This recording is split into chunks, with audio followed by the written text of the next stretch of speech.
Hey, so this says that I am now live. Was I getting cut off there? I don't know. But I'm live now, and the unsupported resolution. Why does this happen every fucking time? Ugh. Oh, fucking. Alright. I'm gonna quit this.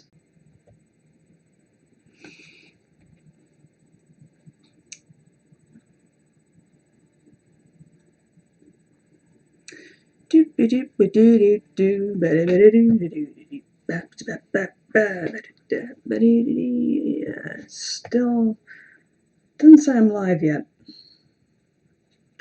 Why is that? Can anyone see me? I'm checking the chat now. Fourth drawdown says hello. Hello, nice to see you. Hopefully everything is going ahead. I haven't received the notification that I'm live right now, but let me go to my channel. Turn that down. Yeah, there we go. That should be working. Hi, everybody. Welcome to The Thing, whatever this is. Mr. Califrax is here, or Ms., whatever. Well, hey, hi. Oh, hey, how are you? See you in here. Okay, that's good. I wanted to use this guy over here because last time I used it, the microphone quality was markedly better, but it needs both the headphone jack slot and the USB slot in my laptop, and one of those is constantly being used by an external drive, and the other one is for the webcam, so I don't have anything free, so unfortunately we're going with the Logitech C920, I think, which is a good one for starting YouTubers if you're interested in starting a channel, whatever. Howdy from Texas, says Aaron. Hey, thanks for tuning in. Let me know if there's any audio interference with this one, because the heating is on, because it's fucking freezing, but I can turn it off and get my dressing gown if you're hearing a lot of gurgling noises from the radiators. I like the radiators in the US, by the way. They're tiny little things just around the border of the room, instead of large things that you can hang your damp clothes on to dry. Califrax says, yeah, Ms. is correct. Thanks so much. I'm glad I corrected myself in that case. It's currently 1:02 here in the UK, and I'm barely awake. Oh, well, I'll try not to keep you too long. This is mostly an announcement, update kind of stream, and depending on how we feel, we might read some creepypastas that I've liked in the past. I don't know, depends how we feel. Yeah, so I wanted to kind of explain the lack of videos lately. The last full, properly produced and edited video I posted was back in October with my review of The Ring, or Ringu, however you want to pronounce it. So yeah, it's been a while. I've had other things in the cards for a long time. Someone has requested Child's Play, which is the next one I'm going to tackle in terms of, requested reviews. And you can see all my requested reviews on Patreon, so if you want to request something, you can put it on there. It might be a while until I get to it, unless it's something else. Unless it's something that someone else has requested, then it gets bumped up the list. Or if you're a patron, then also it gets bumped up. So stream health has dipped slightly. That's good. Yay, Child's Play. Yeah. That's going to be fun. So I've got the script ready for that. December should have seen a review of Krampus Origins. It is, yes, and I finally got a digital copy to use for the review. So that should have gone up. There's a couple of video essays I've been planning for Patreon. One of them is about queer subtext and the way that's used in horror movies, and in particular It Chapter 2, which is not so much subtext as it is literal text. It's quite queer. And I say this as a queer person. I don't mean the term disparagingly. It's just I see it a lot in academia, so that's the word I chose to use. So there's that. There's the history of horror video, which is the first one is pre-1920s, which means there's a lot of horror literature being discussed and ancient vampiric lore and stuff like that. So not a lot of movie clips I'm using. Instead, it's mostly still images, which, I don't want to just give you a straight PowerPoint presentation kind of video. I'm trying to jazz it up a bit, but that takes a while in editing. So what have we got? We've got Child's Play, Krampus Origins, a couple of video essays, stuff like that, that theoretically it should be being done, but yeah. Let me go to the chat for a bit. Big yay for queer subtext. I look forward to that whenever that happens. Yeah, it's going to my Patreon, because people who are, the higher tiers, they get more lengthy videos, and I also do quick reviews of horror movies I've seen, which aren't as heavily edited, but, it's my thoughts after immediately viewing it, so there's that. And usually blooper videos, but because my content has been so slow lately, there's not a lot of that either. Hey, White Tim's here. Hey, nice to see you. Gonna be honest with you guys. I haven't been doing so well mentally. I'm not in any trouble or anything. I'm on medication as it happens. I've been on it for 4 years. It's just lately I've been going downhill a bit, and productivity has crashed because I find decision making a lot harder. I think everything I do is shit, and whenever I want to get on with something, my brain's telling me, no, you're crap, don't do it. Fucking no one wants to hear from you. Go jump in a lake or something. And I'm not saying this to complain. I know a lot of people are going through the same thing. Increasingly, in fact. I am not special by any means. And I don't want to let people down who have subscribed to me. I can't believe... I've looked this up. I am 10 subscribers away from hitting 1,500. Or 1,500 if you're British, like I am. Which is fucking amazing. I can't believe my luck. And I can't believe people are out there waiting for content from me when I've been so profoundly lazy and unmotivated and just all round a bit shit. So, yeah. So, I know I should be making content, and I very much want to. It's something I find difficult currently. It's difficult to get the mental... It takes a long time to work up to it mentally, and I've got to sit down, put the makeup on, reread the script. In front of the camera, I get flustered and I go red and I panic more. And again, I don't want to complain. This is just my process lately. I wish I actually had money and could donate to your Patreon. Well, that was what I was getting to before I sidetracked myself. The video essays eventually will work their way onto the main channel. It's just that if you happen to be a patron, you'll see them the moment I put them up. So you'll see it in the end, I'm sure. And I appreciate the thought anyway. Thank you so much. Can't stay, gotta run errands, but just saying hey and keep your head up. Thank you, Tim, and best of luck with the rest of your day. I can relate to that, sadly. I hope you don't mind me reading this. But it seems like we're in the same boat, which, yeah, it's... I mean, I'm not pleased that you're in a similar situation as me, and I feel like I have no right to complain because, all things considered, I've had a pretty charmed existence. I have no, what right do I have to be unhappy? But, I don't know, it is what it is. Since I was 13, 14, I've been going through cycles of dipping down and then finding my way back to a, healthy plateau and then going down again. Like I say, I'm medicated. It's not really a problem. It's just annoying, and I hate myself. I'm currently, yep, okay, similar.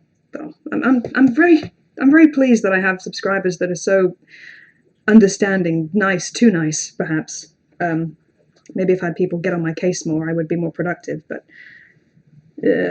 yeah, I don't know. Do you guys ever find that when you want to do something, there is a voice in your head? Not a literal voice. No one here is schizophrenic, I hope. Just a little thought, mood in your head that whatever you want to do is wrong and that you will fail and you should do something else that is more worthy of your time. But then eventually that isn't worth doing either. And before you know it, it's been a month. And that book that you did the first draft of was 10 years ago, and you're wasting your life, and you could die tomorrow, and what will you have to show for it? Ooh, this is getting dark. But yeah, just explaining where I've been, and I want to improve and put out more content, and February's coming up especially, which is when I do my Stalker month, and I like to upload at least 3 videos during that month, so you get your money's worth. back in the day, before Braggart and Killjoy came along, I could put out 4 videos in the month of February. It seemed like one every week. And not that I don't enjoy Braggart and Killjoy and all they have to contribute, or did in Killjoy's case, but it's an extra process of scripting, filming, editing, and yeah, a lot of the video has to be dedicated to them and some of the things they say. I've been wanting to cut my hair lately. It's very long and heavy, and I wouldn't mind just cutting it all off and dyeing it red, one of those impulsive, sick in the head, just girly things. But I can't do that because, Braggart's not Braggart without her wavy hair, so I got to keep it, at least until their storylines are finished.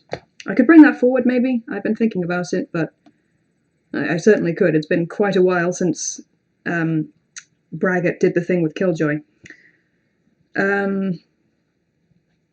What happened? Nothing really, Zachary. I'm just explaining why I've been so shit with putting up videos. That's what I've been explaining. You haven't missed much. What is your Patreon page name? I tried searching for you when I became a patron for CP months ago. Well, not that you need to become a patron of mine. This is not that kind of live stream. You absolutely do not.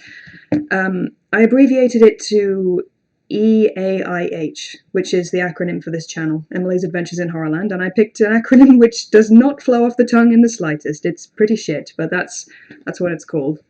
But go ahead and support CP because, we're in the same household. It all goes to the same place pretty much. And I'm grateful for any form of support. Watching my videos, I'm so incredibly thankful for that. Comments, anything. I'm really glad you're here regardless, and you don't owe us anything. You really don't. Love your videos, but you put too much effort into it. Oh, you're funny. Yeah, well, once Braggart and Killjoy are booted off the channel, maybe I could speed things up a bit with, straight reviews. I'm supposed to be a critic, after all. Critics are supposed to review things kind of objectively, right? They don't work comedy into it. They don't bitch and moan. There's too much negativity online these days. I don't know what the fuck I'm doing. I'm currently working on an April Fool's video, and it's endless work, to be honest. I wish I was more motivated to get working on this project because there's so much to do. I know the feeling, and it is hard to find the motivation, especially if it's a long, kind of laborious, tedious task like editing can be. So I absolutely understand it, and sometimes the only thing that spurs me forward is I get to a certain point where everything in the video starts coming together, and I think, yes, we're near completion. I'm starting to see the whole thing now. It's more than just the skeleton, it's coming together. Then you get a kind of a second wind. But I'm looking forward to seeing what you produce, and you have until April, so best of luck. And seriously, I hope, hope it goes well. Whoops, accidental plug, oh no. Oh, look what happened by accident. No, everyone go and subscribe to Califrax. I recommend Ms. Califrax there. You and CP rock. Thank you, you rock too. Thanks for being here. Ugh, I'm gonna get emotional. For real, thank you so much. Oh, god damn it. I'm gonna have a little something to take the edge off, if you'll excuse me. Yay! Getting turned up on a Wednesday night. Mazel tov. This is not a get drunk with me stream necessarily, but could turn into that kind of thing. We'll see how it goes. Sipo is off doing his own thing right now, so it'll probably be just us. If anybody wanted to join in, I know there's a few people here. There's 9 people. Oh, I'm blotchy as fuck. Look at that already. See, this happens to me every time I film. It's annoying. It's not a result of drunkenness either. Before you say anything, it's just I get kind of nervous and I go red very easily, and it's annoying. And the more I think about it, the redder I get. Yeah, which is why I'm not very good at stage acting. I get wobbly knees, stage fright. It's better on camera, but yeah, I'm not really the performance. I'm not good at that. Get tooth fixed. That's the plan eventually. Yeah, I've got pretty shit teeth. I'd rather CP gets his sorted first because, I care about him and I don't want him to be in any pain. Mine's the kind of painful where if I just avoid certain teeth, it's fine. Like, it's not keeping me awake at night or anything, for which I'm grateful. Yeah, we're saving up for that right now. What the fuck was I saying? God damn it. Yeah, so I'm drinking Disaronno, which is an amaretto kind of thing. It's almond flavored. And if you haven't tried it before, if you're the kind of person who drinks on occasion, stick a bit in your hot chocolate. It's really, really nice. I discovered this because there was a pop-up stall back in Lincolnshire where I used to live. They popped up just for the month of December, and they had hot chocolate, which you could spike with amaretto, and it was really nice. Yeah, so the plan is to get the tooth fixed. Also, something I'm planning in the near future, and I don't like to do live streams too often because this hideous double standard I have tells me that it's lazy and I should be doing more produced content. But recently, my darling husband dragged me through every single Star Wars film there is, not the cartoons or the literature or anything, just the main canon. The Skywalker Saga, Rogue One, and the Solo film. So he made me watch them all before we went to see The Rise of Skywalker. So I'm not going to say I enjoyed all of it, or that I know everything off by heart. I still get the planets mixed up, for example. But in the near future, I figure I will do a stream about my experience of being dragged through a franchise. And I'll put it here so that more people can see it, and because I have more subscribers on this channel than on Britain Twit, but it will probably end up on Britain Twit afterwards because likely it will be me and CP talking through the films together. But yeah, not really a Star Wars fan, not mahusively. I saw them I think I saw them in order of release. I don't know if that was by accident or not, but I saw the original trilogy first, then the prequel memes, prequel series. Sorry, I look at a lot of prequel memes because those movies are just so memeable somehow. So I saw those, then I saw the two outlier films, Rogue One and Han Solo. No, just Solo. See? I'm a fake Star Wars nerd. Is there a word for that? There's a word for, fake gamer girls. Is there a name for someone who pretends to like Star Wars but, doesn't get every single little thing right? Message from my friend. I don't know if they're watching right now, but toothache and having to sit through the Star Wars catalogue. Oh, the horror! Yes, I agree. Thank God it's over. Oddly enough, so the last ones I saw were the sequel trilogy. That is the ones with Rey and Finn and Poe. And yeah, we found a copy of The Rise of Skywalker. We went to see it in the cinema, legit, first of all, but then we got a copy of it for watching at home. And Sipo likes to watch it while he's drifting off to sleep, and usually I'm in the room at the time, so I have seen it about 7 times. And just by pure aggregation, the sequel trilogy is the one I'm most familiar with, and I kind of enjoy the most. I shouldn't. I know I should. In theory, I recognize that the original trilogy is, probably the best one, and the most cohesive. The prequels are just bad enough to be entertaining, so I kind of like those as well, but, for whatever reason, I've seen the sequels the most, so I guess, I don't know what that says. Let me read this. Star Wars has an important place in my heart for personal reasons, but I can completely get why someone might not be a fan, to be honest. I try to be. Does anyone watch Jenny Nicholson's videos? I watch a lot of her stuff that isn't Star Wars, but now that I've seen everything, there are a whole new plethora of her videos that are unlocked to me, so I'm kind of grateful for that, if nothing else. She's really funny. I would go subscribe to her. The prequels are memes, to be honest. Yeah.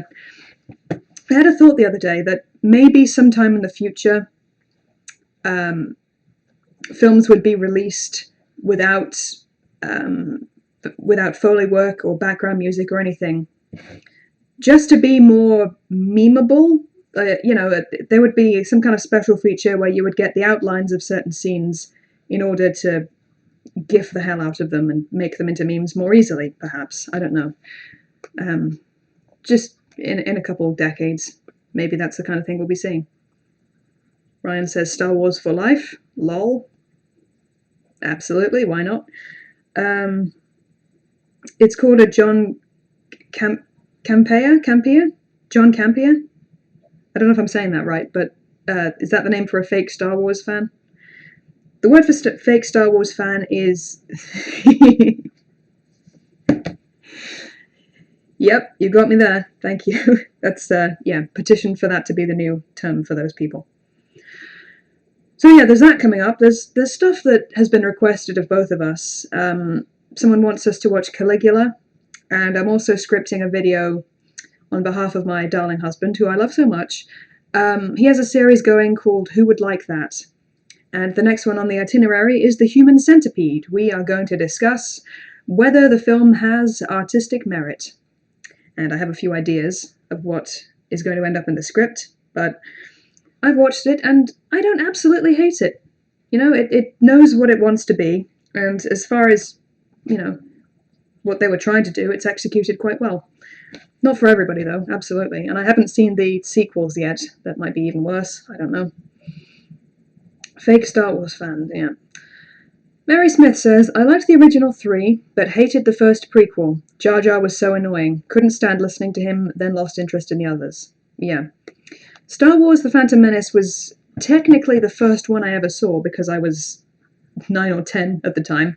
I remember in primary school they herded us all into the assembly room to watch it on the projector, and midway through I just got kind of bored and I went into the other room to read a book. Yeah, and my boyfriend at the time, insofar as 9-year-olds can be boyfriend and girlfriend, he was a Star Wars fan, and I knew this because in his living room he had a giant inflatable Darth Maul-looking chair that was fun to play around. That's my earliest Star Wars memories, and obviously would have been better if I'd started with the original trilogy, but there you go. It was just the time of the release coincided with my being old enough.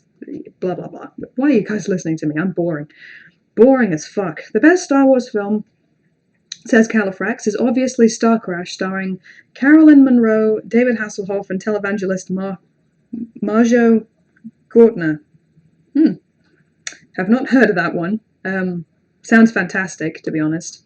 Have you guys ever seen David Hasselhoff doing musical theatre? If you look online, there's a video of him performing in a Jekyll and Hyde musical as Jekyll and Hyde, and he does a fantastic job. He really nails the quickly switching between one and the other, and it's absolutely brilliant. You should go see it. You'll find it if you search, I'm fairly sure. Caligula, isn't that softcore porn?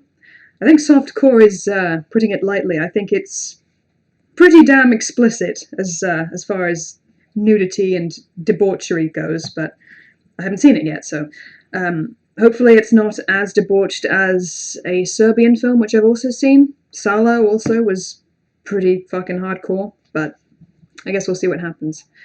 Will Brit and Twit only be stuff from Patreon or have original content? No, it will have original content. The whole idea is that it's a separate channel for us to talk about things independently, stuff that's neither fit for his channel, nor really for mine because I stick to horror, but I go and see non-horror films now and then, and I guess people might want to know what our thoughts are on those movies, so it's original content, and yeah, I think my Patreon is mostly horror content, which is good if you're into that. If not, this might be something that interests you. I don't know. And once the stream is over, I will put a link to Brit and Twit in the description, or you can find it with a quick search.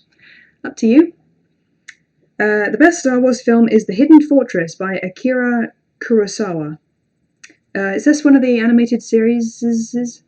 Oh, you know what I haven't seen is the Christmas special. I don't know if that's still online or anything. I know that George Lucas wanted that to be burned and buried and, shot with bullets kind of thing. He's quite ashamed of its existence, but Hasselhoff is a visionary. Yes.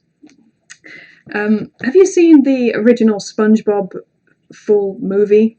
in which David Hasselhoff features. They had to make a giant replica of him for certain scenes where they're, skidding across the water on his back. And he got to keep it as pictures of him with this giant Hasselhoff torso.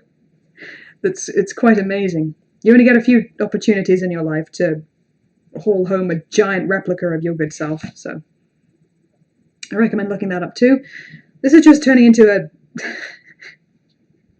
a plug for David Hasselhoff. This entire stream is just dedicated to him. Caligula is less porn than the average porn. Yeah, I hear my British accent sometimes and I think, what the fuck? You have the letter R, why don't you use it? Caligula is less porn.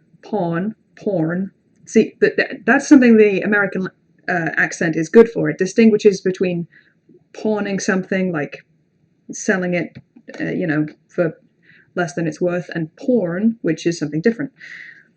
So less porn than the average Jesus Franco, I imagine that was supposed to be, sorry.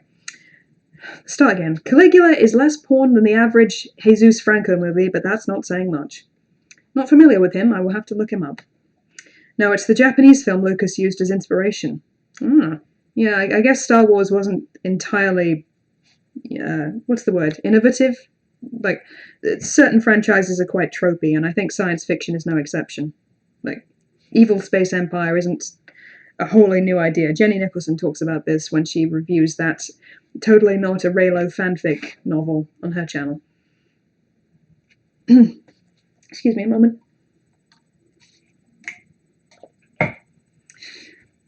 FYI, The Hidden Fortress was a Japanese film from the 60s that was the main inspiration for the plot and style of Star Wars.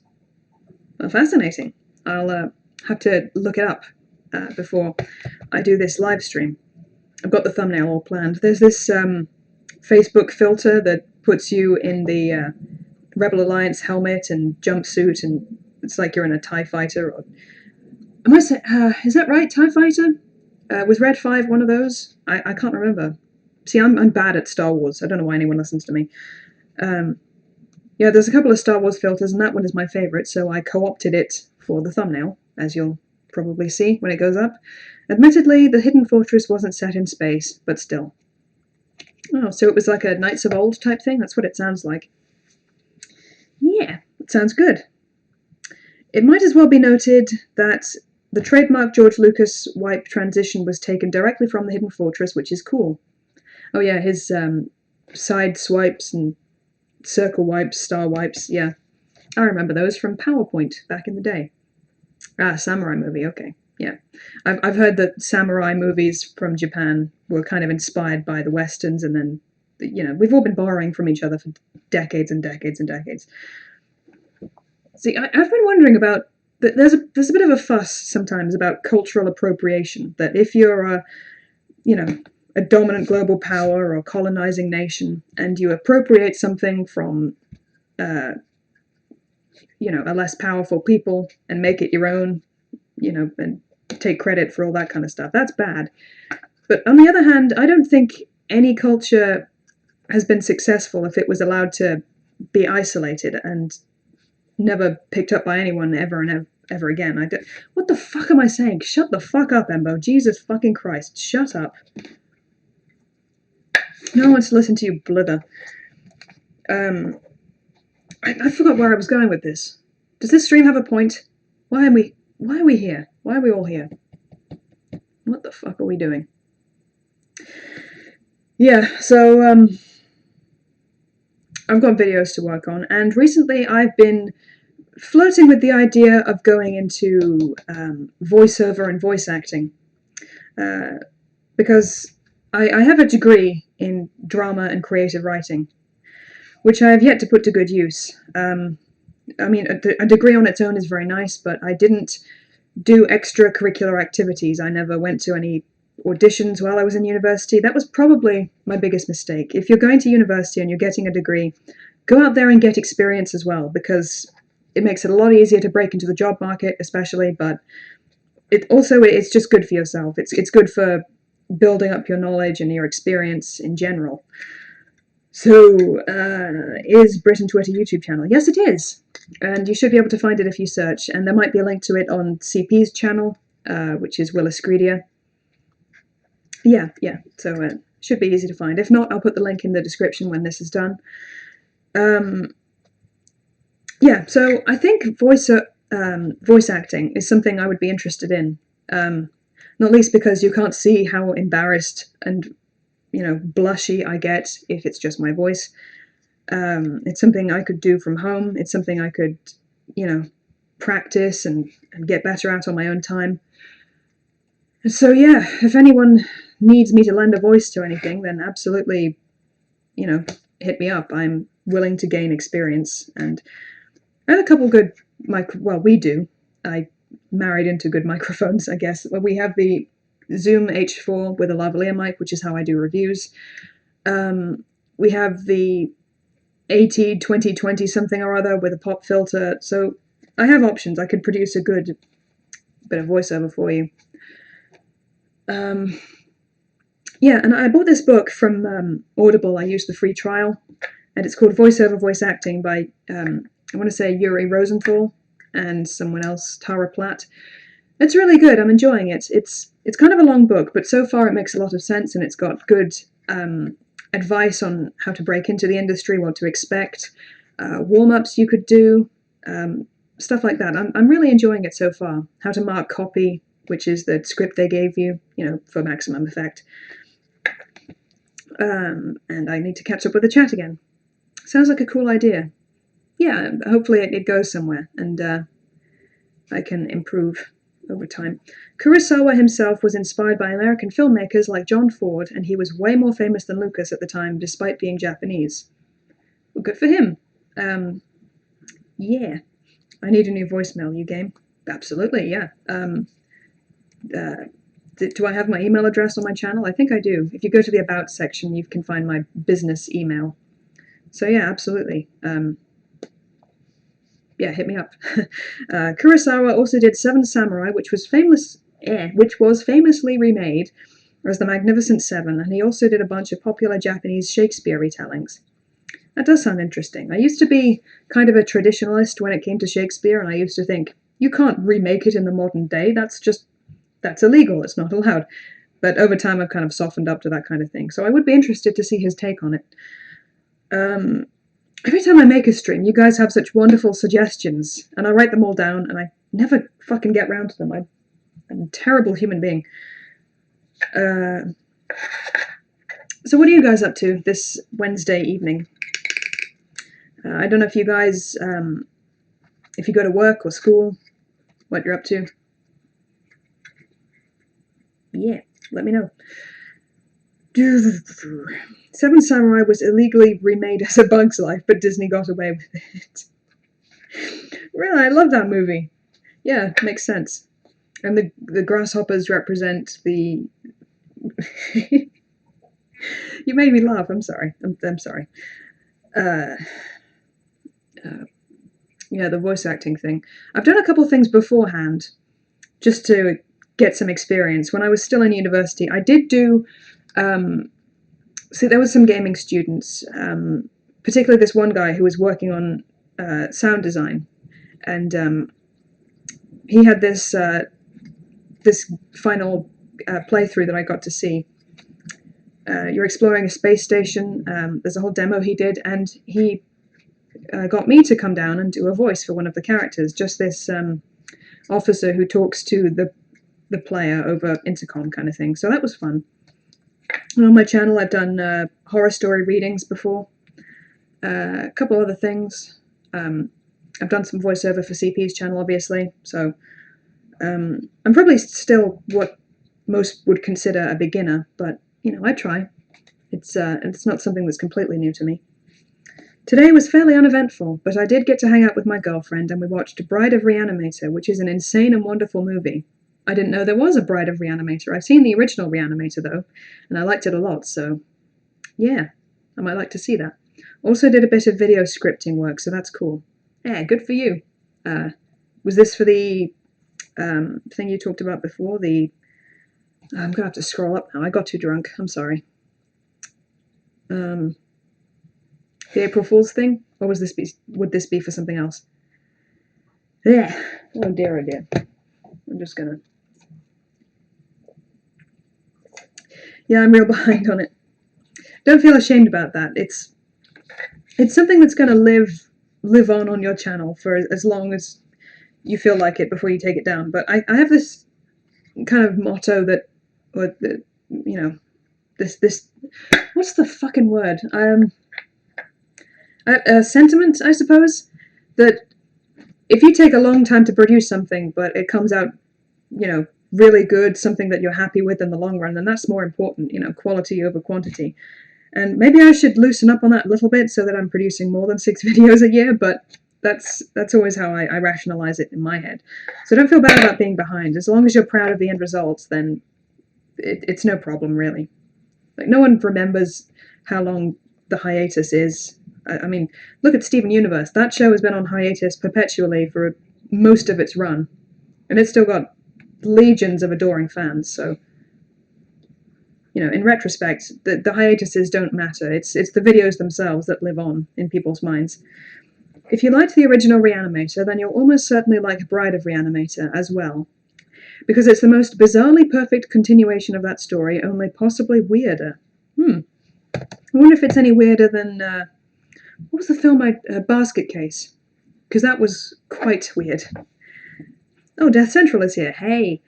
I love your characters. Have you already made a live-in character? A live-in character? I'm not exactly sure what that means. Braggett doesn't live in the house full-time, if that's what you're talking about. I think that would be quite tiresome to have her around all the time. Hey Internet, Eric here. That's a good channel name. Be happy with a product you're proud of, even if you have a limited release schedule. It's better than a ton of half-assed, rushed products you don't care for in the end. Oh, a live stream character. No, not really. Haven't come up with one. I guess CP has one in the form of, what's the character's name? Cedric, I think. Sigmund, that's it. He's a character who is quite the fan of Star Wars, and he'll often do reaction trailers and things like that, so he has kind of a live stream character. I work crazy long hours, says Mary Smith. Very little time to go to the movie theatre. I watch reviews because I can only go to theatre once every 2 or 3 months. Don't have time to waste on bad movies. I agree with you. Yeah, why would you waste your time on something you're not going to enjoy? Unless you can wring some comedy material out of it in a review, or... Some people, if a film is enjoyably bad, they'll sit down and they'll make a drinking game out of it, so in that sense it can be fun. But, yeah, I agree. You should watch as much of the good stuff as possible. There's a scene in Bride of Reanimator which is essentially Basket Case, condensed into a matter of minutes, and the effects are so crazy that I don't even know how they were achieved. I like that aspect of making anything, just wondering the process behind it I find really interesting. Maybe that's why films don't really scare me, because no matter how gory something is, I'm always thinking, oh, how did they achieve that? What research did they do? That's kind of interesting. So it takes away the fear and good Lord, smile, Amber, Jesus Christ. It's been about 2 months since I haven't plucked my eyebrows in ages, and today I did them, so hopefully they look more groomed than normal. You should have seen them before. I look like fucking Hagrid.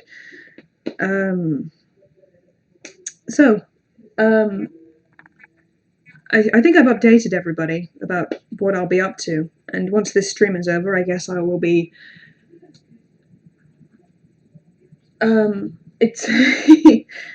it sounds like someone is listening to one of my videos in the other room. That's weird. Oh, I wish they weren't. It's weirding me out. I can hear myself. Sipo, are you watching the stream right now? Because if you are... I'm in this room. You can come in here and literally watch me stream. This is strange. Oh, Califrax. There are just a bunch of limbs attached to each other and weird monster mash creatures and a hand with eyes sticking out of it, and I just had no idea how to react. It's glorious. Sounds good, yeah. I'm guessing from the way you've described it that it was practical effects and not CGI.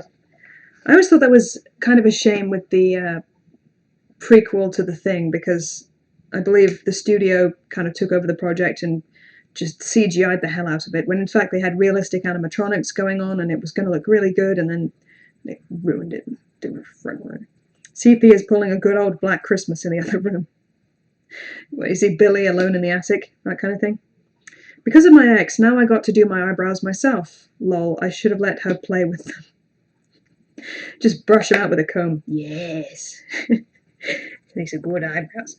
Oh yeah, they're practical and it's crazy. Oh good, good. I like practical effects. I keep meaning to look into David Cronenberg's filmography because I like body horror a lot, and I've liked the couple of his films that I have seen, so yeah, I need to see Dead Ringers. There's a couple of his that I have to see. Lol, not that intense. One of the short stories I'm working on for the book it should have come out on Halloween or something, but it didn't. So, but I'm writing a book collection of short horror stories, and one of them is about a hair fetishist that I consider. It turned out fairly creepy. I think it's not the most horrific story in the collection, but I think it's creepy at least. So hopefully you'll enjoy it when that comes out. Yeah, I'll probably self-publish, and I'll make sure a portion of the proceeds go to charity or something, because I want to do some good with the short time I have left on this planet. I've only seen Scanners and Videodrome, same, but I adored both of them, super cool effects-wise, and also just tons of fun and really powerful in the emotional and atmospheric department. Yeah, absolutely. Was he behind The Fly as well? No, that was John... who was it? Who made The Fly with Jeff Goldblum? I've got to look this up now. The Fly, 1986. Yeah, that was Cronenberg as well. Really like that one, and I really like the message it has, and that, like you said, it has kind of an emotional punch to it that really completes the picture. Yeah. I'm glad we both enjoy Cronenberg. Yeah. Maybe that'll be the next film I watch, and I'll put it on my Patreon or something. Or the channel. God knows the channel could do with something, anything. Do you guys like live streams? Should I do these more often? I feel like me just putting out a live stream is kind of lazy in terms of what I would normally consider for my channel. I'm not saying people who live stream all the time are lazy. I'm just saying because I have this double standard, it makes me lazy for doing it, if that makes sense. I'm not saying the way I think is logical. That's how it is. I saw Naked Lunch as a small child. It gave me a phobia of bugs. Imagine it would. Queenie's here. Hey, Queenie. Thank you for joining. I've got all the Fly movies, including Cronenberg's and the Vincent Price flicks, but somehow I haven't seen any of them yet. Oh, well, I recommend. I think I saw the end of the original Fly, the black and white one. Quite a sad ending, actually.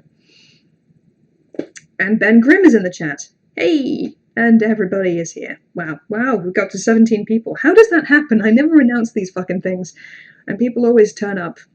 You must be the notification squad, which, which is good. I'm so glad people see these at all, if that makes sense. Oh man, I shouldn't have drank so much. I really shouldn't.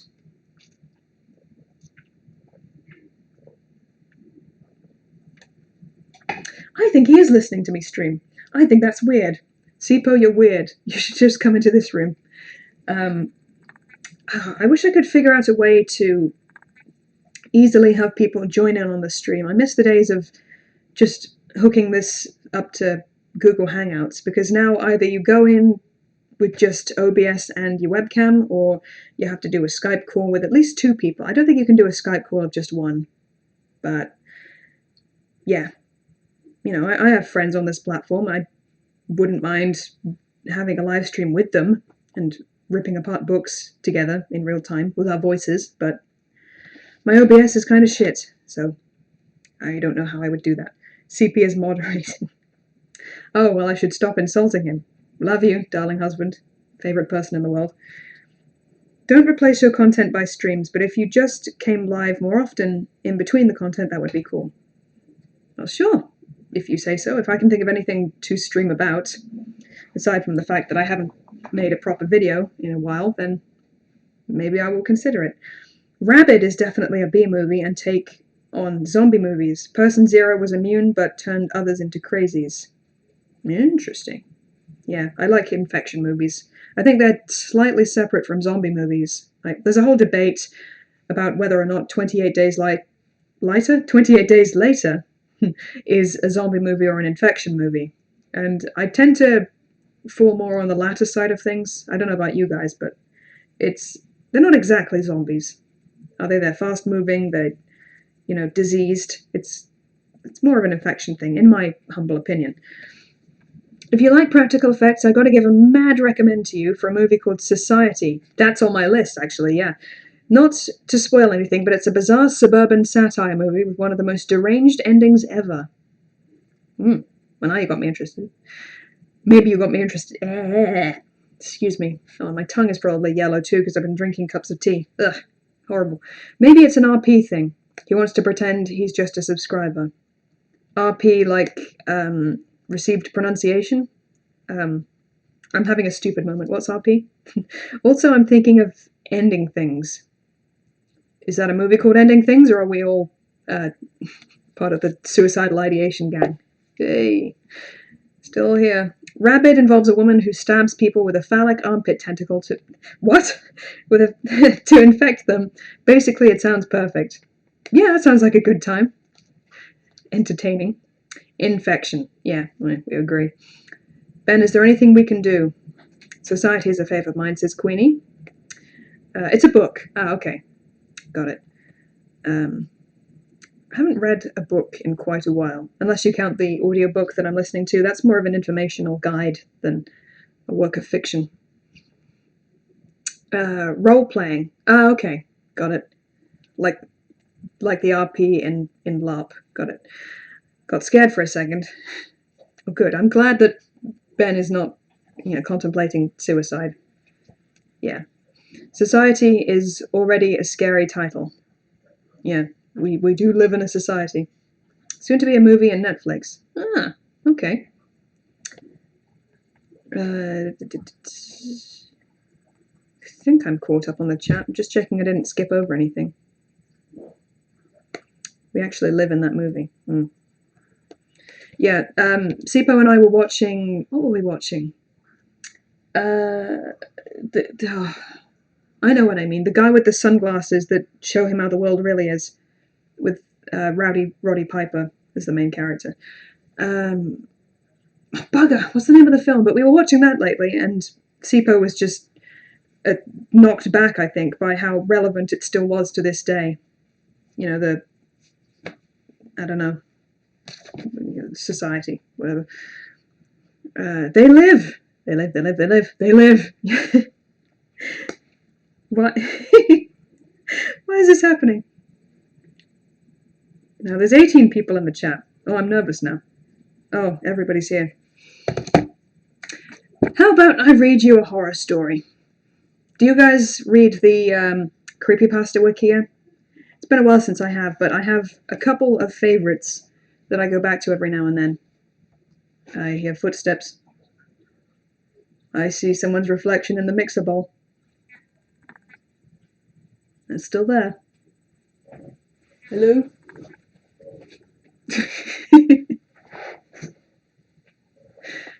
Am I still red? A little bit. How's it going? How are you? I'm fine. How are you? Good. Good. Answer your question, you said that. What question? Oh, that, right, yeah, I'm a stupid, I'm sorry. You were querying about Lily. Why are you just watching me in there? To what end? We live in the same house. Yeah. Story time, says Queenie. Yeah, let's read the story. Sadly, I might have to go to sleep now so that I can actually awake in the morning at a sensible time. Bye, everyone. See you sometime soon, hopefully. Yeah, thank you for joining us, Califrax. It was lovely to see you, as always. And maybe it's for the best that you're leaving, because this is a spooky story, and it might stop you from going to sleep. But have a good night, and get well rested, and I hope that you have a decent day tomorrow. So, ow! Stupid hair. I'm still thinking about chopping it off, but I can't because Braggart needs it. So I should really wrap up their storylines. I didn't devote enough time to Braggart. I gave so much time to showing Killjoy getting sicker and sicker, and now it's just happened so rapidly, or it seems to. If you take away the time between videos, it seems to be happening so much quicker to Braggot, and it's just dragging on and on and on. This is why I should be producing stuff, because otherwise it looks shit. And I'm contradicting myself with saying it doesn't matter if you have hiatuses because the quality of the thing is what matters. But the thing is, I tried to have a cohesive subplot storyline with Braggot and Killjoy, and Lilac, of course. If anyone's familiar with those guys. I always find it amusing when someone gets their name wrong in the comments. Like, I don't blame you. I'd get it wrong too, but whenever someone calls Braggot Bauhaus, or spells Killjoy wrong, or calls the monster Violet, or, you know, Lavender, or something like that, I think it's pretty damn funny, so. Alright, lights are off. I want green Joker hair, or a lumpy bald Jason head. Well, maybe there are some, you know, low-cost Halloween wigs out there that you could find. Yeah. So, the plan eventually with this is to chop it off and donate it to one of those charities like Locks of Love, or, you know, one of those places that accepts hair to make them into wigs for people who need them, people who are undergoing cancer treatment, stuff like that. But I also know they have a lot of donations that come in, and sometimes they have to chuck them out because they get too many. So option B is to just sell the hair for whoever is making a wig or a scary movie that might need clumps of hair, whatever, I don't judge. To sell it and then give that money to the charity, because they also need, you know, cash to keep things going. That's the eventual plan. What I have grown out that I'm prepared to cut off is 10 to 12 inches, because I have a couple layers. And I'm ready to just get rid of it now, but like I said, got to keep it a little while longer, because Braggot won't look right with a short red thing going on, so keep some and cosplay as Cousin It. Yeah, I did that recently.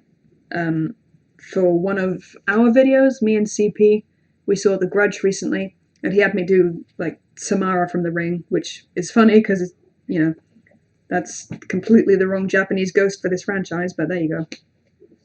That's what it's good for, cosplaying Samara. I should have done that with my rocker hair. Oh, you grew out your hair too? That's pretty cool. Hello, Emily. Hello. Good to see you. Yeah. Have you changed your username? That seems like it's changed. I can't remember. So yeah, I thought we would read a couple, or just one, we'll see how it goes, one of these creepypastas. It's a short one, and there's only one character, so I don't have to be annoyingly switching voices. I might have to chop all of mine off soon. I killed it dyeing it too many times. Yeah, I've definitely been there. Back in university, I decided I wanted to be platinum blonde, so I bleached it, and it went canary yellow, and I looked like what's-his-face from 24. Just had that horrible brassy blonde, and then I bleached it again, and I bleached it again, and it became a massive haystack, essentially, because I killed it with bleach, and I will never do that again, but I might go red or something. Yes, more Olive Garden. Wait, what? What does Olive Garden have to... am I being stupid? What does Olive Garden have to... That's why they call it dyeing it. Yes. I thought I was going to be sexy and blonde, but I, you know, just ended up looking like Doc Emmett on a bad day. Okay, so this story that I'm going to read to you... Oh, creepypasta. God damn it. God damn it. Yeah, that's our nickname for Olive Garden. We call it creepypasta. I forgot. Hello, Dice. Good to see you. Or bonjour, I should say. That's, yeah, one day my username was all of a sudden my real name, so I switched it back to what it was originally. Oh, I see. That's probably wise. You don't want people searching you up, just anybody, you know. Creepy Rigatoni. Rigatoni? I don't know how to pronounce that. Death Central says, hey, Dice. Yeah. Okay. This story is called Knocks on the Window. And when was it written? Quite a while ago. There's comments here from 2015, 2014, 2013. Yeah, this one's quite old, and it's short but sweet, one of my favorites. So I'm going to read it to you. Knocks on the Window by... It doesn't say. Knocks on the Window by Anonymous on the Creepypasta Wikia. Here we go. The digital clock humming quietly on my nightstand was the only sound my ears could detect. The night was dead quiet, yet I knew he was there. Right on schedule, he would be lurking there, outside my window. He would knock. I, for reasons I wish I could explain, would open the blinds, a sense of dread flooding my body. He would stare at me, and I would stare at him. He would leave soon after, and I would stay awake until the sun began to rise. This was our routine. My mind was wandering 1,000 miles away when he knocked that night, though my eyes lingered on the window. Excuse me. I told myself I wouldn't open the blinds. I told myself that tonight he wouldn't scare me, and that I would get the rest I so desperately needed. He knocked twice more. I grabbed a pillow, squeezing it tight over my head, and began humming some old nursery rhyme from a childhood which, at that moment, seemed so long ago. He knocked once again, and this time it was a hell of a lot less courteous of a knock than usual. If you want, you can add your own knocking sounds at home. I don't know. Some chat going on. It morphed into a loud thumping noise. I finally threw the pillow off my head and opened the blinds. His pale, wrinkly face leered in at me. His lifeless black eyes that shone despite their darkness peered into my own. His stringy hair fluttered a little in the wind. He seemed to be breathing somewhat harshly, and though it was hard to determine his mood as anything other than emotionless, I could sense an amount of animosity I had never felt before. After what seemed like hours, he turned around and was on his way. I faced the ceiling and wept. This had been going on for more than a month. I had tried to talk others out of it. I had tried to talk to others about it. Fucking getting it wrong. But I could never finish my sentences. They'd degrade into quiet mumblings and whispers. I was so tired, and I had even begun to wonder if I was losing my mind. I had tried sleeping pills, but even they couldn't help me get to sleep through the night. The weirdest part is that I always woke up about 5 minutes before he knocked.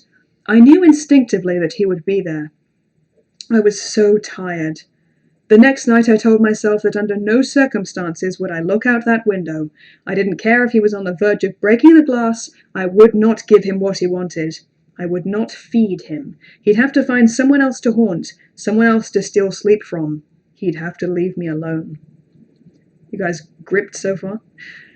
I woke up and I instantly knew what was going to happen. It's funny, I always anticipated his knocks, and yet I still jumped a little when I finally heard him. I lay in my bed quietly, as if I hadn't heard anything. He knocked again, and I hid under the pillow once more. He knocked again, even louder than he had the night before. I whimpered, but remained under the pillow. He knocked twice more. After that, things got quiet. I no longer had the feeling I was being watched. I pulled my head out from under my pillow and slowly looked out the window. Nothing. Just my backyard. I laughed. I laughed so hard that little tears began to slip out of my eyes. He was somebody else's problem now. I looked at the clock, noticed that I had only been awake for about 15 minutes, and turned over to go back to sleep. I had just fallen into that uncertain stage where dreams mingle with reality, when I heard the distant click of a door. My back door. Someone, something, had just entered into my house from the outside. Something from my backyard. I knew it was him. I listened quietly as his footsteps made their way from my kitchen, to my dining room, to the short hallway outside of my bedroom. He was walking slowly, patiently, making no attempts to hide his presence. When he knocked on my door, I almost vomited. I had to do something, anything. I was paralyzed with fear. He knocked again. Trembling, I pulled the pillow back over my head. All that could be heard was the sound of weeping, knocking, and a digital clock humming quietly to itself. I was so tired. And that's the end of that story. Like I said, pretty short. I'd say that was less than 5 minutes. Let me catch up with the chat, see if I've missed anything. Well, there's a bit of French going on. Yes. Google Translate. I did wonder, Dice, if that was a thing that you'd studied or, in particular. But you're pretty convincing. Like, I guess Google Translate is getting better than it used to be. Yeah, I just assumed you spoke French. That's quite impressive. Creepy yet interesting. Well, do you guys know of any other spooky stories online that I could do for you? Because story time! I'll watch this from the start right now. I need to go back to sleep. Oh, it was just a short one, random horror. And if there's another one you want me to read, then absolutely let me know. I'll see if I can. Hey, Daniel Hammond's here. Hey, Daniel. And there's yep, random horror. Daniel. Yeah, we're up to 20 people now. So that's good. There's some recommended to me along the side. Smile Dog, The Russian Sleep Experiment. I think most people are familiar with those.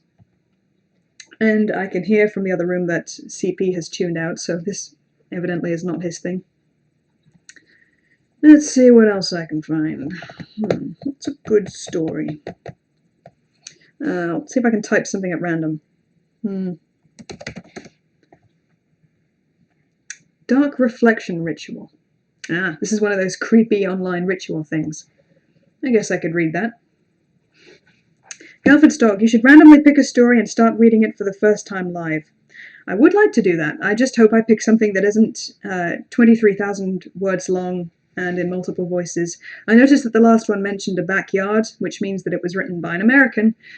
And in the past I've read creepypastas on my channel that obviously were written by an American. Once I tried to do the voice, which was dreadful. My accent is for shit. Other times I read it in my accent, but it sounded strange, me mentioning, like, litter, clothes from Goodwill, sidewalk. They don't sound right with my accent, so I don't know what the fuck to do. Abandoned by Disney, that's a creepy one. Yeah, it is. You guys want me to read that one? Abandoned by Disney? That one should take me maybe 20 to 30 minutes, but it's a good one, so let me read the Dark Reflection Ritual first, because that's fairly short. Written by Bishop Storm. Content is available under CC BY-SA. What do Brits call it? The rear pitch? As opposed to... Wait, what's the rear pitch? I'm confused.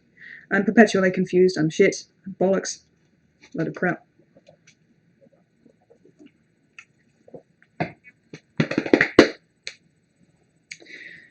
I know what will help the talk flow easy. Just top this up. Backyards. Oh, we just call them gardens, I guess. Blech.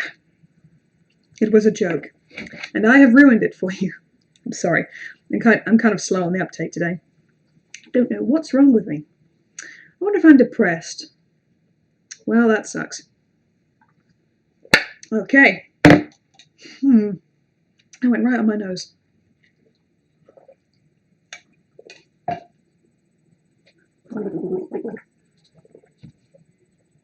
Something weird going on in the overhead light.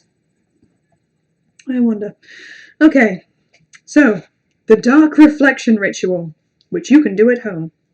Here's what you'll need to do this ritual. A mirror of any type, a candle of any size or colour, friends to do it with, optional but highly suggested. I presume they mean do the ritual with, not just fuck on the floor.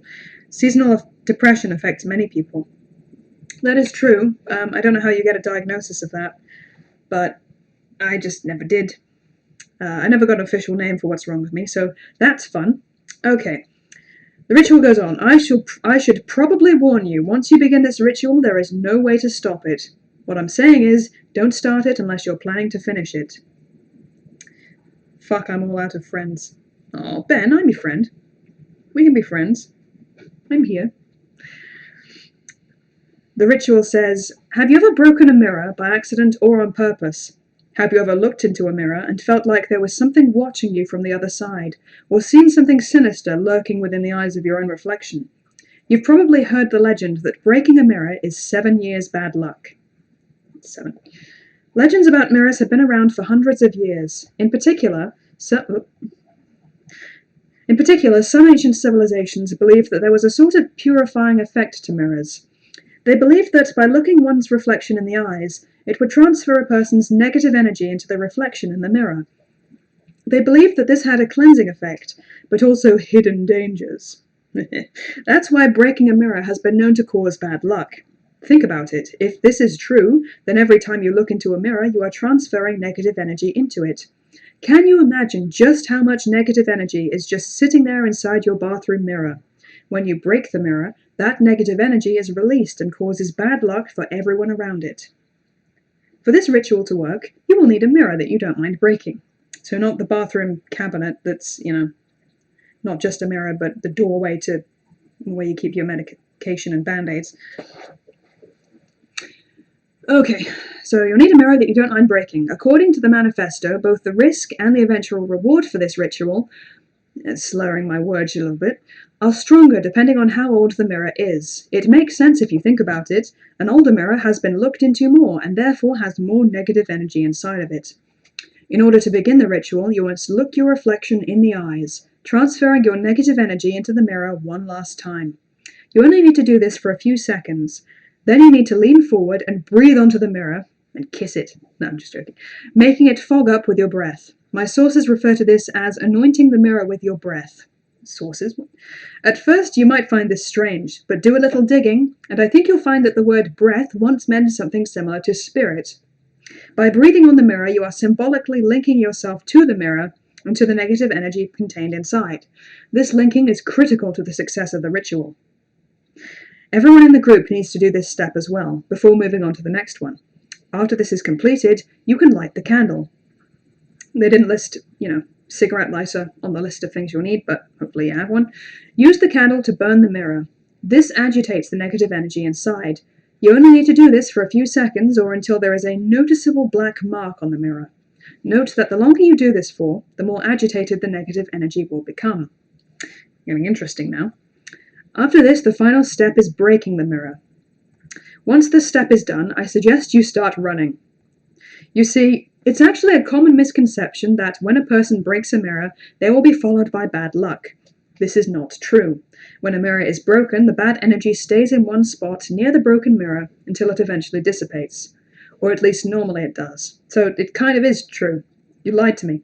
If you completed the above steps, then you have tied yourself to the negative energies through the medium of your breath. This means that the negative energy will pursue you wherever you go. This is why I said earlier that it would be best to complete this ritual with a group. If there's only one person doing this ritual, then all the negative energy will pursue that one person. But if there's a group, then the negative energy will be spread more thinly. This increases your odds of survival. Bad luck will follow you through the night. At first it will start out as small incidents, a chipped nail or a flat tire. The incidents will begin to escalate, though, as increasingly horrific things begin to happen around you. Eventually, these incidents will become life-threatening, no matter how many people you did the ritual with. So, what's the point? Like I said, don't start this ritual unless you're planning to finish it. The only piece of advice I can give you for surviving the night is to remember that the negative energy is linked to you through your breath. Your breath is how the negative energy detects you. It's hard to say negative energy when you're drunk. And so if you find yourself in a bad situation, try holding your breath. This should make you temporarily invisible to it. Of course, you can only hold your breath for so long. Still, this technique might provide you with a few extra seconds to get out of a dangerous situation. So if a piano is falling on your head, don't even worry about it. You can just... and you should be fine. At this point, you're probably asking yourself, why on earth anyone would ever engage in this ritual? Why would anyone risk their life like this? Well, most people who try this probably didn't think that it would actually work, but there is a reason beyond that. The bad luck will chase you throughout the night, but if you manage to survive until dawn, not only will you find that your run of foul luck has ended, but that a new streak of good luck is about to begin. The first lights of dawn have a special purifying property. If you survive until the morning, then the negative energy inside the mirror will be purified and will re-enter your body, filling you to the brim with positive energy.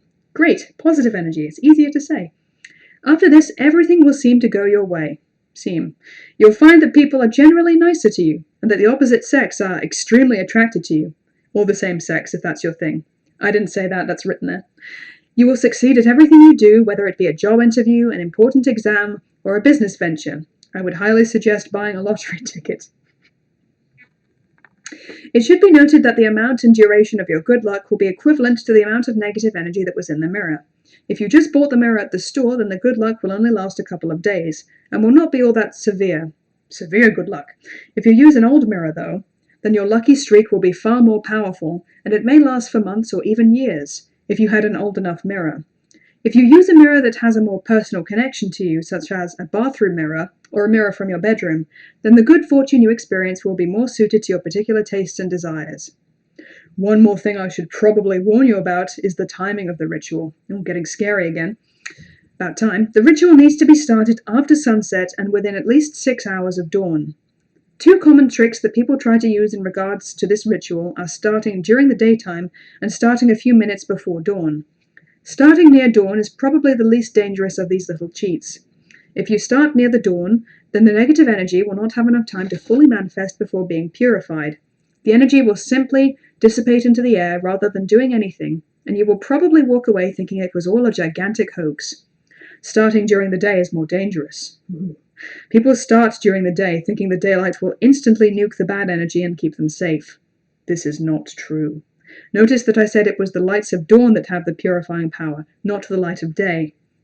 By starting during the day, excuse me, by starting during the day, you actually give the bad luck more time to pursue you, and thus decrease your odds of survival significantly.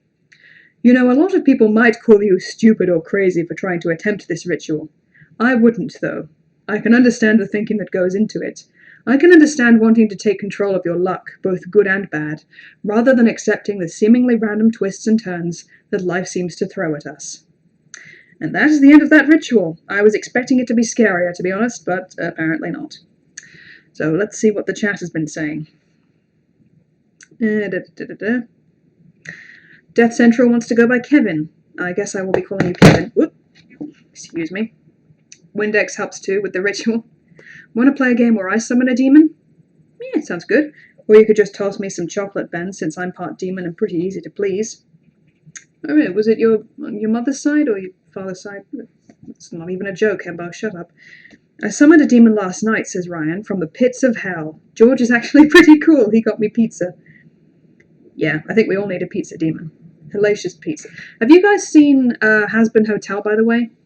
I feel like I'm about to invite a bit of ridicule, but I watched it and I liked it a lot. It's actually one of the few things that's got me excited to produce something in quite a while. You know, been making fan art and all sorts. I really like it, and I like Hell of a Boss, which is set in the same universe. In case you don't know, Hazbin Hotel is an independently produced animation, which is, you know, a musical. It's a story of the daughter of Lucifer who wants to set up a hotel for the rehabilitation of demons, and I like it a lot. And for something that was created by a small group of people independently, and took them 2 or 3 years, it was actually pretty bloody well done. So, yeah, I recommend it. Ben, just get the other Fantastic Four members to help. The other 4. The real scientists tell me how bad pizza is for me. Yeah, I just had some pizza rolls. They're bad for me, but they should have coated my stomach at the very least. You got any good, crazy Sasquatch stories? Well, I can certainly search for them. Let me see. Sasquatch. Let's see what we have. The Beast in the Forest. Okay. Let me see how long this one is. It's not terribly long. I think I could read it in 15 minutes. Who wants to hear a Squatch story? Eric, have you ever seen any good movies about Bigfoot, horror movies? Because the only one I've seen is Something in the Woods, and it didn't particularly speak to me. I think it could have been done better. Apparently the PNW, says Queenie, is all about Sasquatches. What's PNW? Ryan says yes. Yes. Man, I should have warmed my voice up before I did this stream. I always forget, and my voice suffers as a result. Eventually I'll try to call Ghost in front of my camera. That'll be fun. Yeah. The video evidence of ghosts, I'd like to see that. Pacific Northwest. Of course. Any Wendigo stories? I can search that too. Let me bring up a separate page. Creepypasta. Yep. Yeah, cool with Bigfoot. Yeah. Wendigo. Okay, so there's a few ones. The first one that comes up is just called Wendigo, so there's that. I know, says Queenie. I'm still learning how America breaks things up. We do things by province in Canada. Yeah, in Britain we have counties, so like the county of Lincolnshire or Shropshire, Herefordshire, that kind of thing. And my family lives in Lincolnshire, which is a big place, but I got my accent from Fleet in Hampshire, which is why I sound so weird. Ain't. Yeah. We also have squatches here in the Midwest. Yeah, there's a horror short story competition I'm looking to enter, but the catch is it has to be set in one of 5 different states. So Georgia, Nevada, Illinois, the Carolinas, and I forget the last one, Indiana, I think it is. And I know nothing about these states, so I'm having to do like research on the different, on the biodiversity of the states, local landmarks, anything that I can latch onto to create a good horror story. And I haven't really discovered much yet. I know that I think Indiana is the one with all the caves, and caves are always a solid bet. There could be anything lurking in there. But Nevada, I know they have a desert. Maybe I could build off that somehow. The others, I really have no idea. So, yeah. Algernon Blackwood, best Wendigo story. I don't know if it's on the Creepypasta Wikia, but let me search it. Algernon. No, I'll search it in the Googles. Algernon Blackwood. Let's take a look at this. Okay, so this dude was an English broadcasting narrator, journalist, novelist, and short story writer, and among the most prolific ghost story writers in the history of the genre. Yeah, that's interesting. I might have to work him into one of my history of horror videos, if I can. His work is more consistently meritorious than any weird writers except Dunsany's, and that his short story collection may be the premier weird collection of this or any other century. Those sound like some serious, some serious cred he's got there. So one of his short stories would be about a Wendigo or a Bigfoot. I'm not sure. It's public domain. Okay, what's it called so I can look it up? And if it's not too long, I guess I'll read it. I could read The Beast in the Forest in the meantime. That's the Sasquatch one. Shall I? For everyone who's still here? A couple of people have dropped off, but for the 15 people who are still lurking. Are you just learning about him? He's one of the most prolific horror figures of your country. Oh, of my country, yeah, well. Then, yeah, I'll have to do some research on him. I've mostly been going off a few books for the first part. I didn't want to go too in-depth because, it's a considerably longer period. Most of the history of horror periods I have delineated are the different decades, but the first video is just going to be everything beyond that point that I think is most relevant. So if I can find anything that particularly interests me, I might work him into the script. There's still time. Video's still being made. Okay, so his story is called The Wendigo. Let me look it up. The Wendigo by... There it is. Oh, it's a novella. That means it is going to be... Oh, that's a lot of pages. Yeah. If it's a novella, I don't think I'll have time to read it on this stream. I'd like to read it sometime, but it's very, very long. I'll bookmark it. Thank you for the recommendation. Maybe I'll make an Emily Reads Horror video of it for the channel. Yeah, I like Wendigos. I think they're interesting, so I will definitely read it. And it's in the public domain, which, yeah, another bonus. I don't think anyone's going to take my video down if it's in public domain. Thanks for the recommendation. Thank you so much.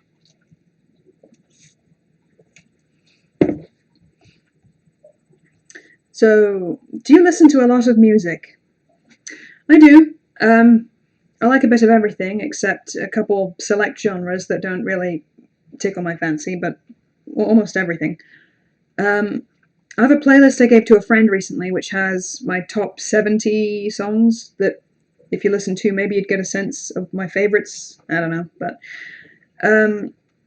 yeah, a lot of the stuff I listen to on the regular is, drum and bass, electronic stuff that doesn't appeal to most people unless they're on a treadmill, so there's that. But I also grew up with some 80s stuff, all the gay icons, Erasure, Jimmy Somerville, Annie Lennox, that kind of thing. Listen to a lot of that. Do you look into the lyrics when you listen to music, or just enjoy the music? Sometimes I listen to lyrics, but most of the time it's the music is what's more important to me. Yeah, I don't know if I should be admitting this, but my mother, she took lyrics very much to heart, and sometimes when she was in a bad mood, she would blast the music at, full volume to make a point, because the lyrics were just so meaningful to her. She had such a way with words. She was, I don't know how to describe it. Just the way she was made you not want to enjoy music for the words, because they could be weaponized in a way. So a lot of my stuff is just what sounds good. Sometimes I think I don't even like a song, and then the hook jumps in, and it's catchy, and I think, oh shit, well, I guess I'm adding it to my phone then. But what about you? Do you prefer the lyrics or the music itself? They can take your vid down because you're reading the story. We learn every day on YouTube. Yeah, so far I've been lucky. Nothing I've read has been taken down.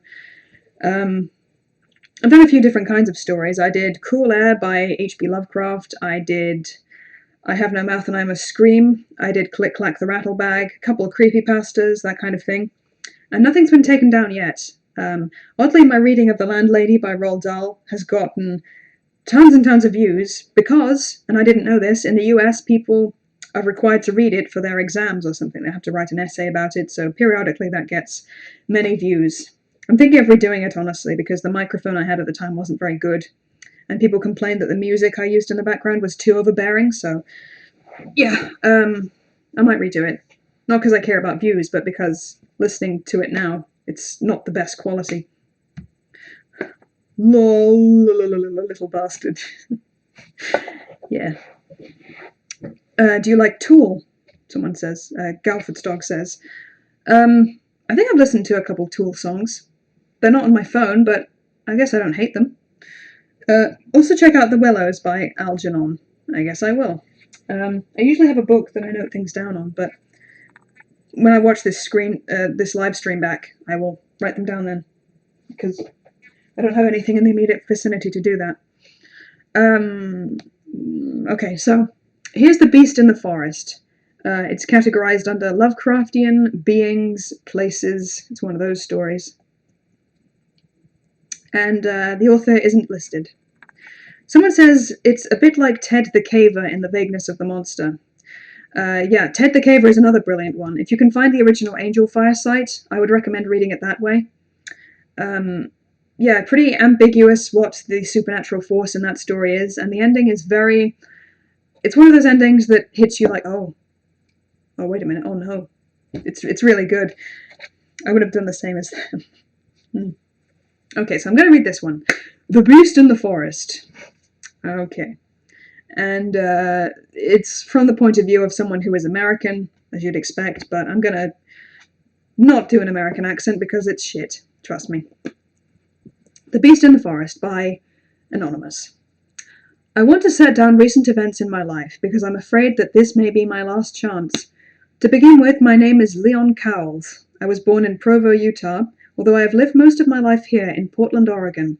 I've always been a rather intellectual person, preferring books and video games to basketball and football. In grade school, I was a loner and had few, if any, friends. In middle and high school, I began to read fantasy novels and mild occult books. At first, just that Wiccan fluff that, if anything, keeps people from learning anything of real importance or historical accuracy. Galford's dog says, the title is one word short of sharing its name with a piece of Lovecraft juvenilia. That's a good word, actually, yeah. Do you have any lyrics that mean anything to you? I don't know about that. You know the song Dali by Martin Gretsch? There's not many lyrics to that, but sometimes it sums up my mood at that moment quite accurately. Go listen to that, you might like it. Continuing with the story. Eventually I got into more intelligent and orthodox literature, such as carefully documented paranormal experiments and well-researched Kabbalic lore. In college, at the Institute of Jewelry Technology in Paris, Texas, my readings turned to Poe, Borges, and Lovecraft. I learned a bit of Hebrew and Latin to be able to read some occult books whose English translations I didn't trust. I also learned the Fuqath and Arabic alphabets to better understand various magical symbols. This guy does it all. After returning home and finding a job as a jeweler for a local reseller, I started taking long walks in my spare time. I've always felt out of place in society and hiked through the local forests and mountains to be alone. The more isolated and untouched, the better.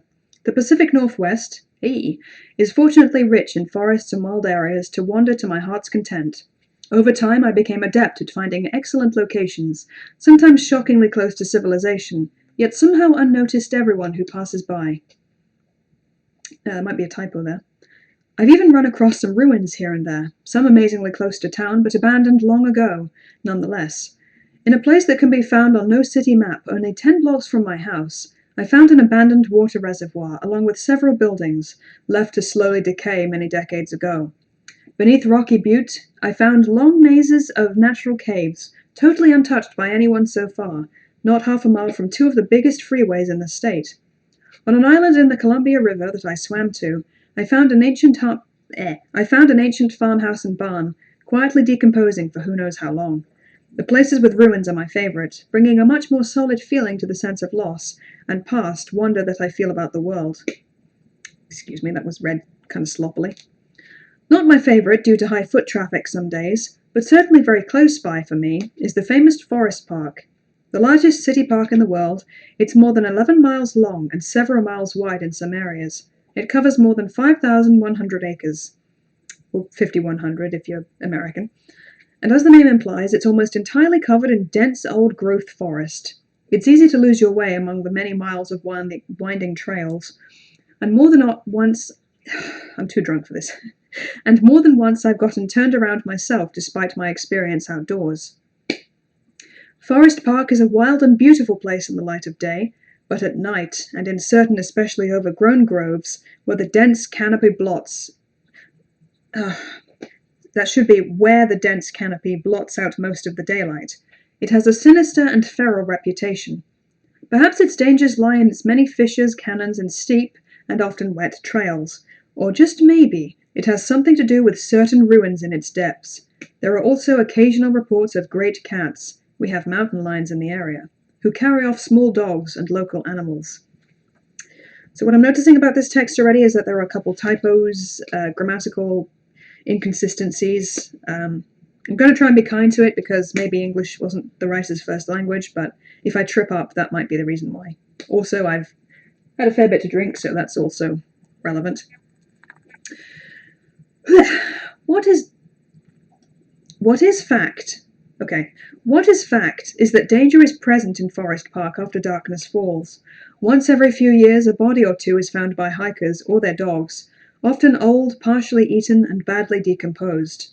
I remember in 1999, they found a number of bodies, arranged in some kind of strange diagram, over several hundred feet.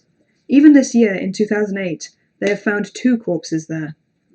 My own incident at Forest Park begins one early afternoon a week ago. I was going to go hiking in the southern central region, on a few trails that I'd never been on before.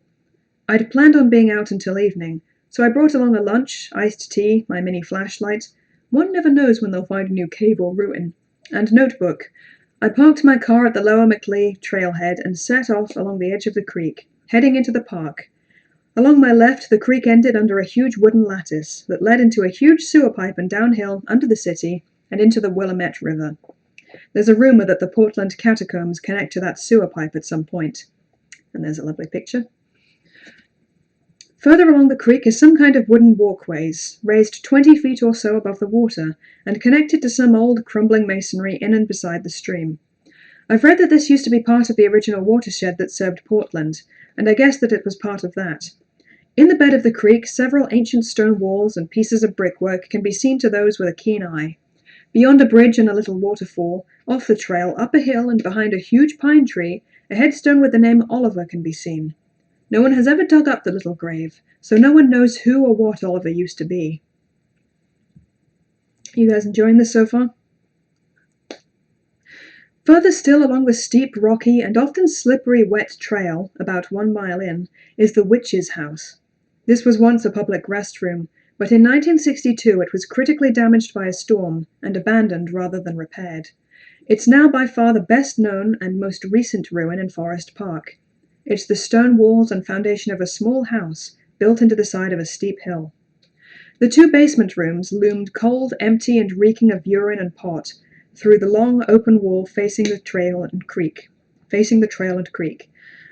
At either side of the house is a stone staircase leading to the large single room above. I climbed the stairs and looked through the open doorway to see what I would find today. The Witch's House has a bad reputation after dark, and has its nickname for a reason. It's said that witches and strange cults perform bizarre rituals here. It's strange that although everyone knows about it, nothing is done to prevent it. But I guess no cop wants to hike at night, along a long, dangerous trail without a damn good reason, especially when it would be difficult, if not impossible, for backup to be called in under 20 minutes. The tall hills on either side of the valley also seem to have a confounded way of disrupting radio signals and cell phones in the area, so there isn't even a guarantee that you'd be able to get a call out.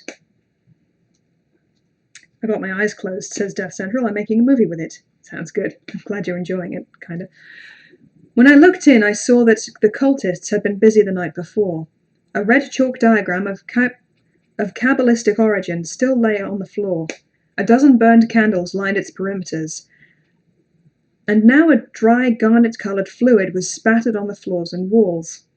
Amazingly, anyone who frequents this part of the park will know that this isn't a rare occurrence. Outside the circle, near the corner of the room, was written some Hebrew symbols, arranged in what appeared to be some kind of appeal or prayer. I carefully set down what was written. Afterwards, I took a bit of time to translate, as best as I could with my limited knowledge of Hebrew, the symbols written on the walls. It said roughly, "We present an offering or sacrifice of blood in respect or fear to you, mighty Qlipoth." I can't... It's spelled Qlippoth.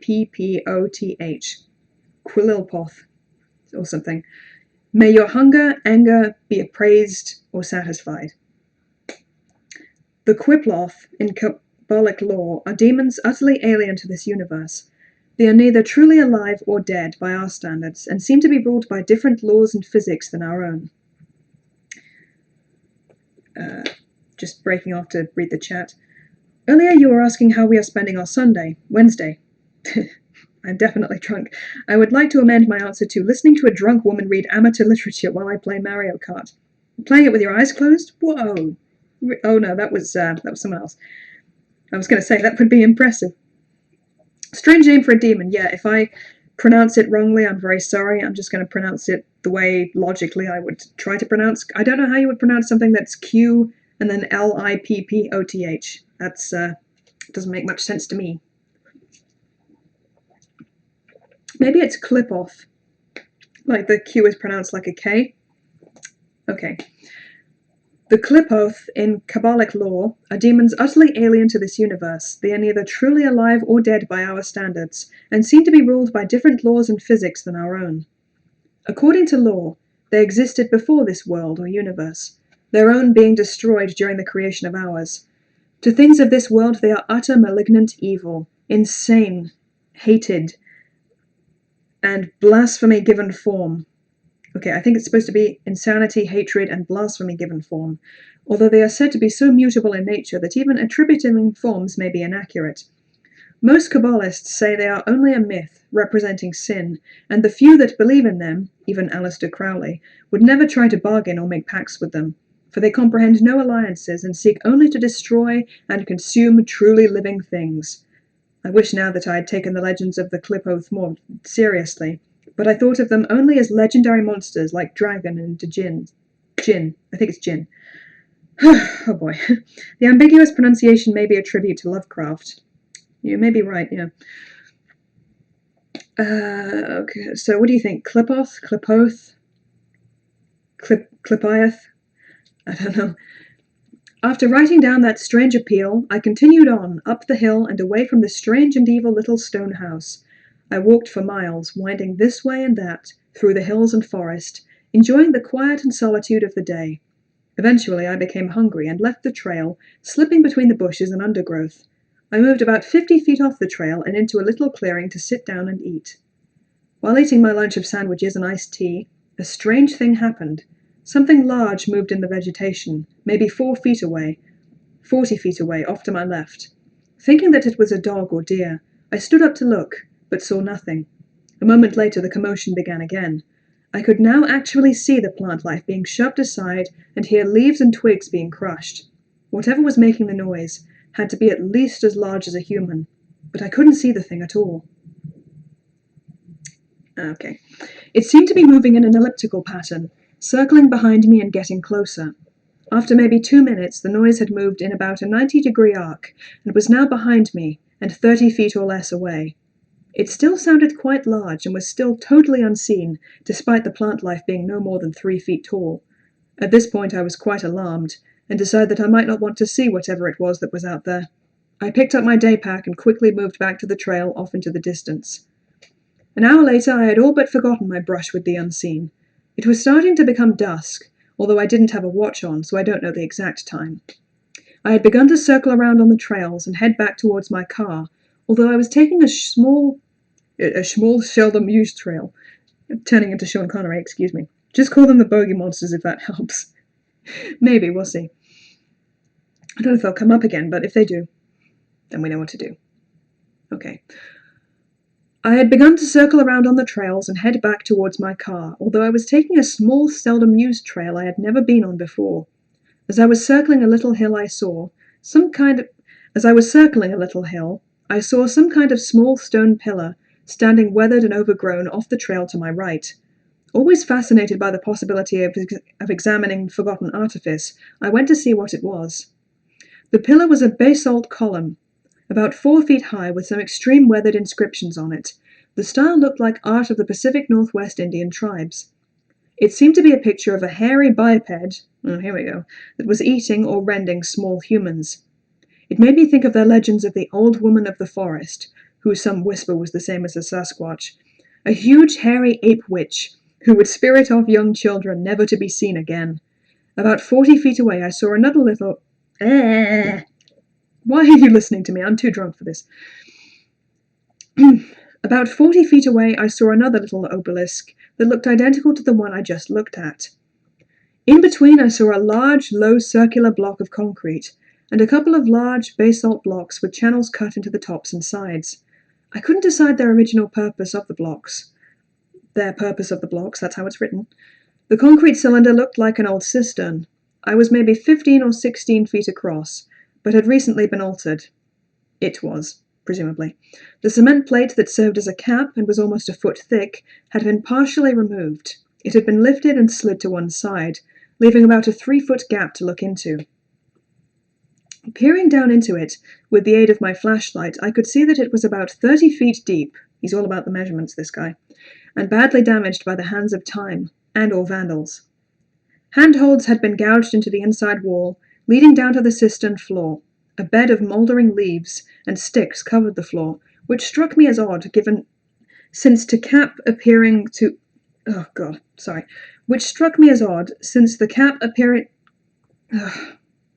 This is said very strangely.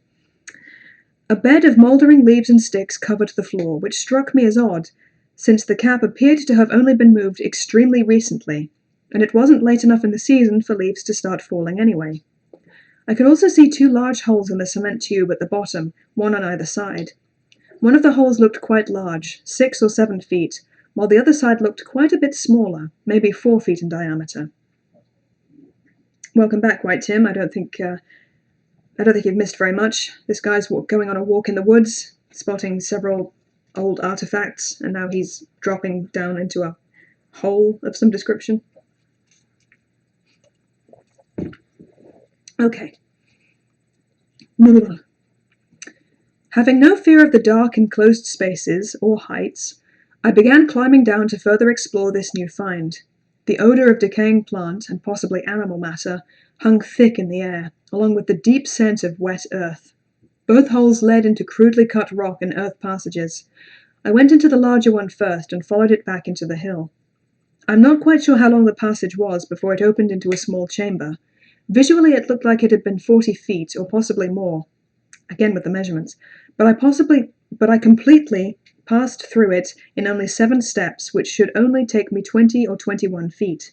The little chamber was almost spherical, and looked to be about 12 feet across. Good Lord, it looked like the nest of some large animal with a bed of dirty rags and pale sticks in one corner. I saw a couple of shiny glimmers poking out of the pile and bent down to examine them.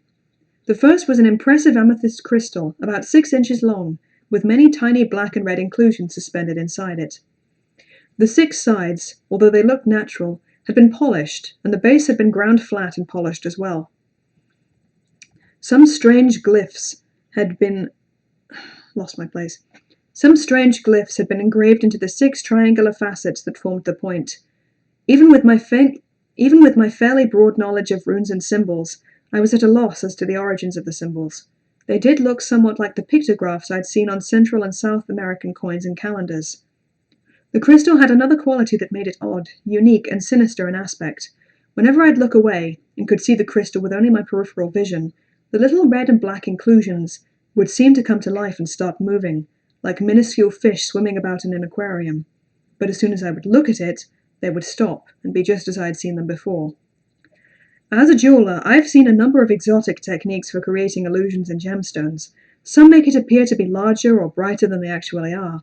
Some are cut in specific ways to conceal defects, reflect a double image, or even appear to move within the setting. But I've never seen anything like this.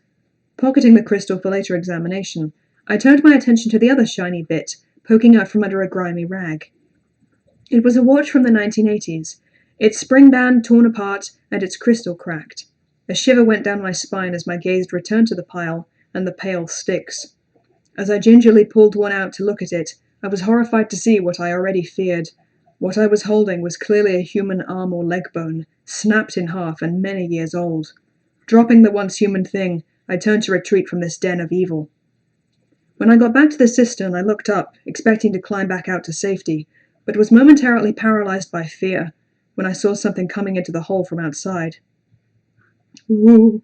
I shut off my flashlight and darted into the smaller tunnel to hide from whatever it was. It appeared to be a human figure, floating in midair, and descending past the concrete lid. It then abruptly fell into an unmoving heap before me, with a sickening crunch/splat, quite obviously dead. It was a man, wearing torn and filthy jeans, an equally filthy flannel shirt, and worn and dirty sneakers. His eyes were open with a look of absolute fear that I'll never be able to forget. His wild and unkempt beard was a sea of red from what must have been a terminal throat wound. Above, I saw nothing. Then the lid slowly began to grate shut. I could see a ghost-like shadow clinging to the gouged handholds in the wall with its feet and to the lid with its hands. It looked like a large black ape, with huge bat-like ears, a fanged canine-like snout, and immense cruel claws and long ropey arms. As the lid slid shut, it seemed to become more and more corporeal, until just before all light failed, it looked completely opaque. I sat still for a moment, hoping to escape its notice, when a huge weight fell invisibly before me, crushing leaves and sticks. I heard a sliding sound, like a giant rag doll being dragged around, then a nauseous crunching and slurping noise that I thankfully couldn't see. Hoping that the nightmare fiend before me was adequately distracted, I began to slowly and blindly move back into the smaller tunnel. Unfortunately, with all the rubble of the shattered cistern wall above me, I nearly slipped and had to catch myself with my hand, making a small but audible slapping sound. The crunching and slurping instantly stopped, and the giant rag doll fell to the floor. A sniffing sound and the crunch of leaves a step closer than it had been a few moments ago. I knew it had found me, and my mind momentarily snapped. I would attack the unseen thing and at least not go down without a fight. I silently picked up a large rock, I think about the size of a brick, and switched on my flashlight, hoping to catch the living nightmare by surprise. The surprise was mine, though. All I saw was the discarded corpse, now even more reddened than it was before. Where was the black horror? Was it hiding in the cistern? Fuck! I'm sorry. Just killed the momentum right there. Where was the black horror? Was it hiding in the cistern beyond my field of vision? Can't seem to get that sentence right, excuse me.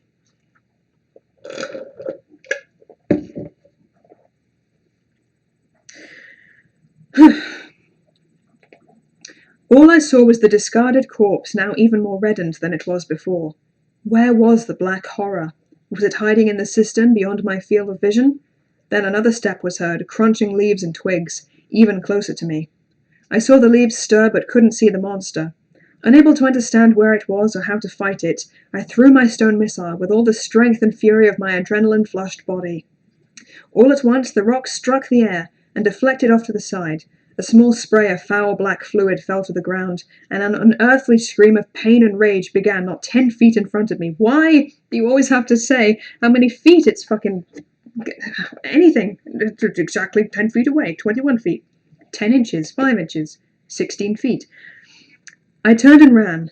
As I turned to retreat, I saw from the edges of the flashlight's illumination a huge ghostly ape clutching its face with a giant feral paw. I fled as fast as I could to wherever the tunnel led.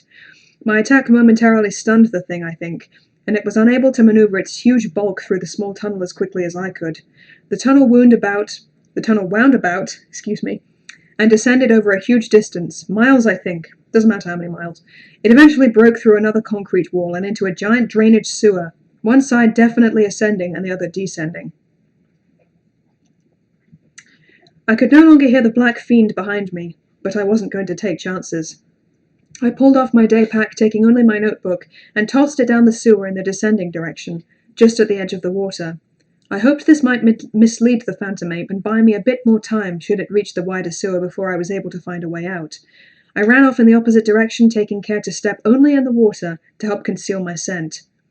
The sewer tunnel was about 7 feet in diameter, with water flowing in a channel along that's hard to say. With water flowing in a channel along the bottom. The water looked fairly clean and clear, except it says accept, but it should be except for the occasional leaf or two. Little salamanders and crayfish scuttled out of my path as I went, making me pretty sure I was in the sewer below the McLee trailhead. Why did I pick this story? Oh man. Could you do a review of The Hand That Rocks the Cradle for this year's Stalker Month? I probably could. I was also thinking of doing Greta from last year and also The Fanatic, because that's almost definitely a Stalker movie, so I guess those are my 3. Yeah, since you have requested it, I will put it on the list. And The Crush with Alicia Silverstone. Oh, I'll add that to the list too. That might have to be next year, but thank you for the suggestion. Yeah, I will definitely look them up. Where was I? Little salamanders and crayfish scuttled out of my path as I went, making me pretty sure I was in the sewer below the McLee trailhead. After maybe a quarter of a mile, I began to see a lighter patch in the darkness. Another minute and I was at the sewer mouth, under the giant wooden lattice I had seen earlier in that day. Fuck. Excuse me. Night had come to the overgrown valley while I was trapped underground. Except for the gurgling of the little creek, all the world seemed as quiet and still as a grave. Fortunately, escape was possible for me through the wooden wall. Near the middle of the lattice, just above the level of the water, a large rock was wedged between 2 of the beams. I was easily able to squeeze through this slightly enlarged gap, being both thin and flexible. Now I was only 1,000 feet from my car. I climbed the lattice back up to the trail, now exhausted, and kept moving as quickly as I could towards my goal. My pants were ripped in several places, and my hands were covered in scratches from the speed of my desperate flight, but I was at least alive. I climbed back into my car, drove home, and collapsed into a deep, dreamless sleep. Somehow I sleep better when under stress. I don't know why, but I do. I thought I was safe. I thought that the nightmare was behind me. I have a feeling it's not. The writer seems to have put a lot of F-bombs in their story for some reason. Yeah, sorry about that. I'm not very good at reading, as it turns out. A week later, and I was starting to feel better. In the meantime, I'd done some reading and research. I have decided that the thing I saw was a Qliphoth. Ruled by the laws of an Ruled by the laws of an extinct universe, it seems that it reacts to light differently, being visible in darkness rather than light. If those indium columns are any indication of how long it's been around, then I would guess that it's probably unaging, and may not even be able to be killed at all. However, I'm sure that something as vile and violent as that isn't around and active all the time, or the body count would be in the hundreds every year. Perhaps it can only be alive at certain times, or under certain astrological conditions. I don't know. The amethyst baffled me. I can't be sure what connection it has to that Qliphoth horror. It may be the thing that binds it to this world, like a golem's... Ugh, fuck, I can't say this word. Phylacetery. Phylactery? Like a golem's phylactery. Yeah. But it's not over. Earlier today, when I was looking into my backyard, I saw the bushes being moved through, and something stirring the fallen leaves on the grass. I watched carefully. I know that it was no mere wind or neighborhood cat. I know it has come for me, or the crystal, or both. I smashed the crystal moments before I started writing this. Now all I can do is wait and see what happens. And that is the end of the story. Well. I regret picking the first Bigfoot story that was listed because, I'll be honest, that wasn't my favorite. I see what he was trying to do, and he painted a beautiful picture of the surroundings, you know, all these trailheads and paths and the light sifting through the trees, but man oh man. Let me read the comments here. This writer seems to have put a lot of... Oh, I read that one. I'm impressed with the protagonist. Rarely do I know when I'm 1,000 feet from something. Yeah, he's got it down to a science. Yeah, he's got, he's a cyborg, it turns out, and he can focus in on something from miles away. Okay, the comments for this story. Creepy stuff, a bit like Ted the Caver in The Vagueness of the Monster. 9 out of 10. Now let's Google cute kittens and go to sleep. And someone has commented below that. Go to sleep? Are you crazy? I ain't going to sleep soon. Nuh-uh. At least I think that's what he says. He says, I ain't going to sleep soon. Nuhu. Nuhu. Man, that was a story. I hope you like that, everybody, because it's almost worn out my voice. There's a short story called Whisper that I like a lot. Alright, well, if Ben likes it, let's try and finish strong. Let's look this up. It's on the Creepypasta wiki, right? I'm going to search for it. Whisper. Whispers growling, whispers in the wind, whispers in the dark, whispering Brittany. Whispering Grim, whispering, whisperer, whispering man, whispering bed. The whispering bed. Okay, so Satyendra says, how do you feel about the new Invisible Man movie coming out? And do you think that it will be considered a stalker in years to come? Well, I vaguely know the story of the original Invisible Man, and in universe he was quite a dickhead, so it makes sense to make this into a stalker movie that's centered on an entirely different person, but I guess I'm optimistic. I'm willing to give it a look.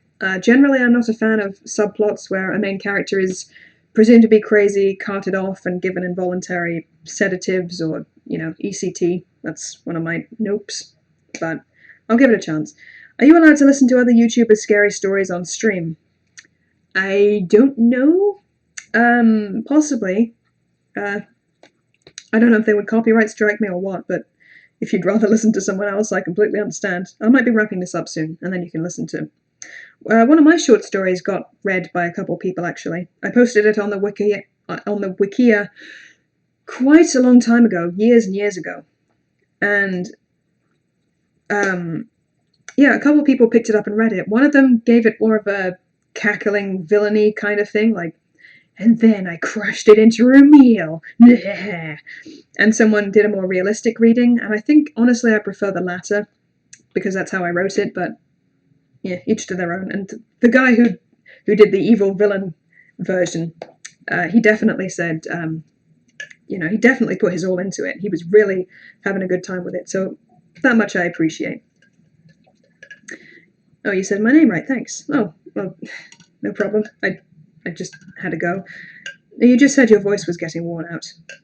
Well, you know, for you guys, I can read one more story, I think. Although the Y is silent. Okay. So it's Satyendra? Is that right? Okie dokie. So I think I got that right. Let me see if I can look it up. Whisper short horror story.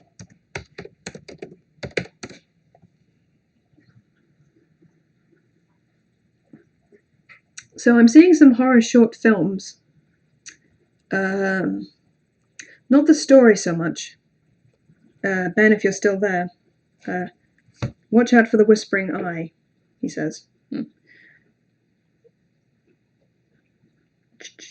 Not seeming to find it. If you know where it is, you can post the link in the chat and then I'll read it. Ugh, my stupid voice. My friends just call me Donnie. Am I a friend? Can I call you Donnie? I'm going to get something else to drink. I will be right back. Don't go anywhere.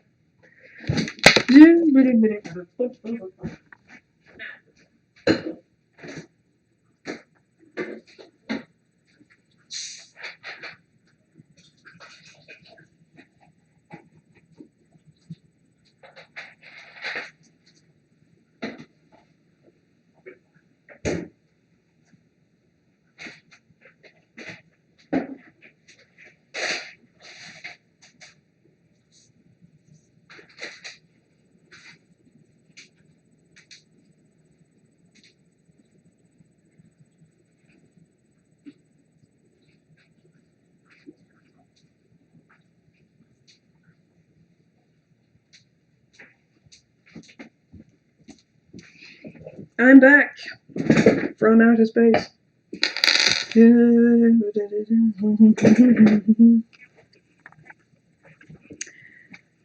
Sure, if it helps you out. Well, I can call you either. But I don't mind learning to pronounce somebody's name. I had a friend in college who had an unusual name, and they had to write it on my hand so I could remember it and practice it, but it was no big deal. That's what you do for people. What kind of alcohol are you drinking? I was drinking this, but we've had it in the cupboard for a year. We're not really big drinkers, but I just fancied it this evening, so that's what I've been having. But I'll probably wrap it up soon, because, yeah, I've had enough, I think. If you look up small beer press and whisper, it's there. Okay. Small beer press.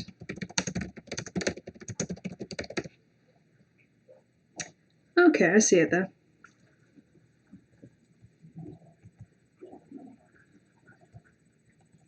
Okay, it's not too long. I guess I can have a go at this. Can't post links unless you're a moderator. I'll have to, oh man, I look fat. Jesus Christ. Do you ever sometimes look at yourself and you think, you're angry because you think your friends have allowed you to go out looking like a piece of shit? Again, I probably have a low opinion of myself, but I genuinely do think I look pudgy and like I'm not trying, kind of thing.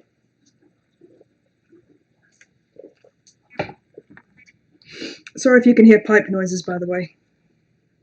That's just the, I want to say central heating, but that's maybe not a word that is used. You look fabulous. Oh, you're too sweet. Fabulous, darling. Okay, so this is Whisper, right? Oh boy. You don't like the way you look with beer goggles on? That's a good point. Like, if I'm gonna like my appearance ever, it should be when I'm blind fucking drunk, but I guess not. So this is by Ray Vukjevic, I think. Vukcevic? I'm really having trouble with this, but I am trying, I promise. I'm not trying to... Oh, what the fuck? I should just get on with this. Okay, so when do you think a film stops being a thriller and starts being a horror? Like Silence of the Lambs or Fatal Attraction? I've talked briefly about this once before. I think you can have a thriller movie that has a horror antagonist type character, because, you know, Buffalo Bill, Hannibal Lecter, depending on who you think of as the villain of the piece, and Alex Forrest, they all, I don't know. I think someone made the distinction once that in thrillers, you know, bad things just kind of happen to the protagonist, and in horror, it's more unwise decisions that take them to the monster. So I think that's an important distinction. And in Alex Forrest's case, Michael Douglas's character, he has an affair with her, knowing, you know, that he's married and that she knows that he's married, you know, and then leaves her on red, basically. So it's kind of his fault. He did knowingly have an affair with her. Clarice Starling, I mean, it's her job to pursue Buffalo Bill, and Hannibal Lecter just kind of happens to it. It depends what you think. Like, it's up to interpretation to a certain extent. What do you think? Do you think they're horror characters or horror films? What would you see as a qualifying standard? I'd be interested to know. Okay, so is the music video a thriller or a horror? I think it's meant to be horror. I don't know why they went for the word thriller first. I think they made the song before the video and just decided, hey, let's do something Halloween-y. Michael Jackson wanted to be scary for once, even though he was so terrified of his own costumes that he had to work up to seeing himself in the makeup. Okay, so we're going to read Whisper now.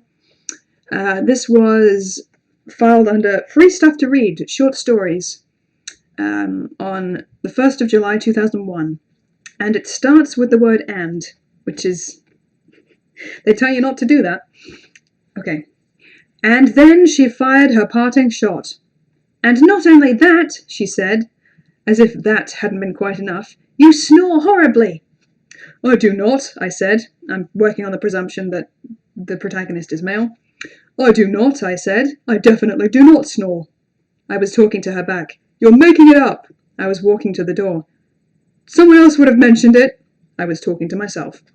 Mistakes were made, relationships fell apart, and hurtful things were said. Life was like that. In the days that followed, I rearranged all the furniture. I threw out everything in the refrigerator. I bought new spices, savoury, anise, cumin, cracked black pepper, and packaged macaroni and cheese and powdered soups, anchovies, things Joanna didn't like. I left the toilet seat up all the time and dropped my clothes whenever I took them off. I got a new haircut and collected brochures for a getaway to Panama. I looked at a red convertible, but didn't buy it. Her crack about me snoring wouldn't leave me alone, probably because it poked something that had always worried me. My father had snored. I remembered listening to him snore all the way down the hall and around the corridor. I remembered listening to him snore all the way down the hall and around the corner. I always thought it must be awful to be in there with him. Maybe it ran in the family, like baldness or alcoholism. The solution, once it hit me, seemed obvious. I would record myself sleeping. I see where this is going. I had nothing that would record such a long time, so I went to an audio store and bought an expensive machine that would do the job. I used some of the money I'd saved by not buying the red convertible. Cheap food. Satendra says, I have yet to see Fatal Attraction, but I have seen The Silence of the Lambs, as well as the Hopkins Hannibal films. I think Silence is a thriller, while Hannibal and Red Dragon are horror films. I actually much prefer Red Dragon, personally. It's one of my favourites. Okay, back to the story. I set the equipment up on the dresser across the room at the foot of the bed. I poured myself a nightcap, drank it during the 11 o'clock news, brushed my teeth, turned on the recorder, got into bed and squirmed around restlessly for over an hour, listening to the possibly imaginary whir and hiss of magnetic tape moving through the mechanism. The next day there was no time to check the tape as I hurried through my morning ritual and left for work. I was tempted, but I couldn't afford to be late. Then I got busy and didn't think about it again until bedtime the next night. I made myself a complicated drink and a plate of crackers with anchovies and cheese and sat down on the foot of my bed. I don't know exactly what I expected. I was a little apprehensive. I stretched up and switched on the machine. There were the sounds of me changing positions and sighing as I tried to get to sleep. I listened and ate a few crackers, then stood up and held down the fast-forward button. There were long periods of silence. No snoring. The house was quiet too, with that late-night stillness that really isn't so quiet when you finally listen. And the two silences got mixed together until I was listening hard and eating crackers and not caring about the crumbs in my bed. The last guy, it was measurements of distance. This guy, it's what he's eating. I continued sampling a moment here and there and then moving on. Aha! I said. I knew it. There was a long, embarrassing fart an hour or so into the night, but absolutely no snoring. I heard something move in the kitchen, like stuff settling in a plastic trash bag, a totally familiar sound. In fact, I couldn't tell if it was on the tape or had just happened in real time. I heard the house creaking and the distant sounds of traffic, and once an auto horn. Several hours later, a siren screamed in the distance, and my sleeping self moaned. The 3 a.m. train went by, 5 miles to the south. I had stopped hearing that whistle a long time ago. It was comforting somehow to hear it again. I speeded the tape forward. I was home free. Joanna had been jerking me around. But then a woman said, "Shh," and giggled softly, and I gasped and jerked my hand up and drenched the front of my shirt with my drink. I looked around wildly, thinking it was Joanna talking, thinking maybe it hadn't been on the tape, thinking maybe she was standing right behind me, but most of me knew she wasn't there. And the super speed scenario I played in my mind, where she'd sneaked into my bedroom last night to talk on my tape, was stupid. Besides, it hadn't even been her voice. "Just look at him," the voice whispered. I could hear someone moving around in the room. The rustle of clothing, the bump of a leg maybe hitting the side of the dresser or the chair by the window. "Sure," a man whispered. "He's adorable." The woman giggled again. Then nothing. I carefully put my glass down on the floor. I felt cold. My ears were ringing and my breathing was fast and shallow. I pulled off my wet shirt and threw it at the bathroom door. The tape still moved, but was silent. I sat there listening for maybe an hour. Then I told myself I had imagined the whole thing.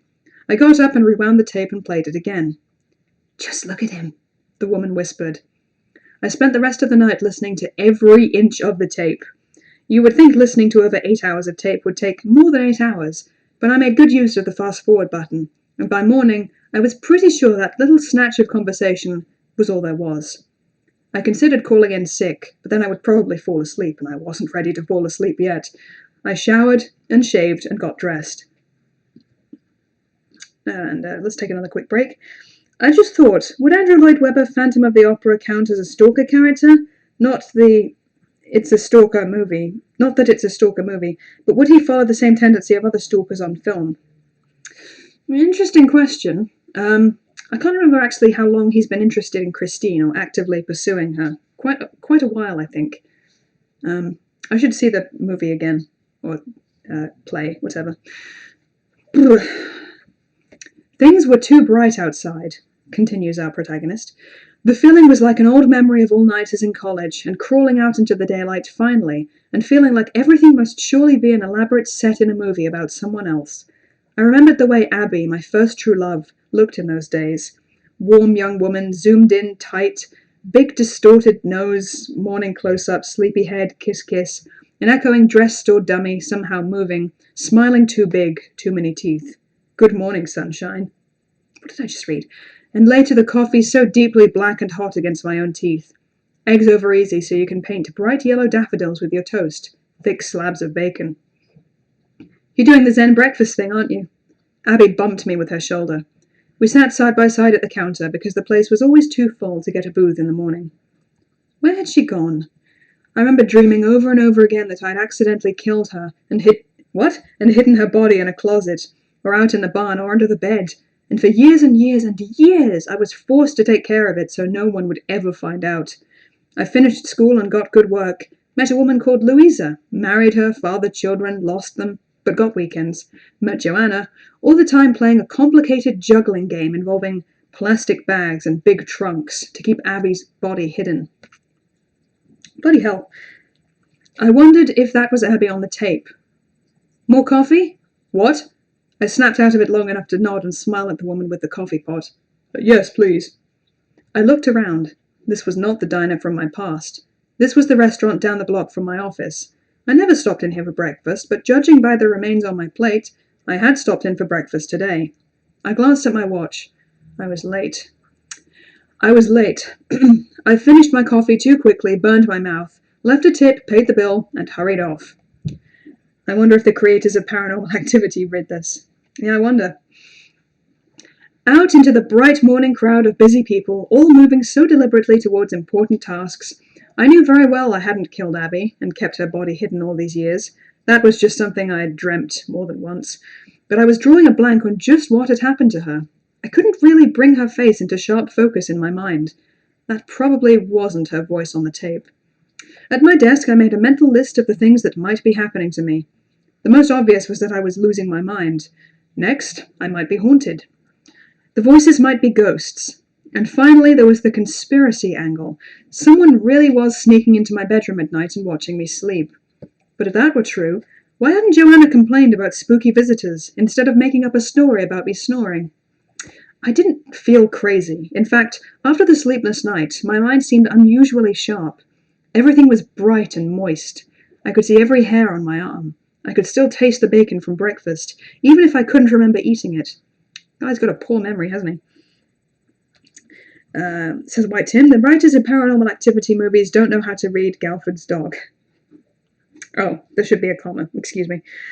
Yeah, the writers of Paranormal Activity movies don't know how to read Galford's dog. That's better.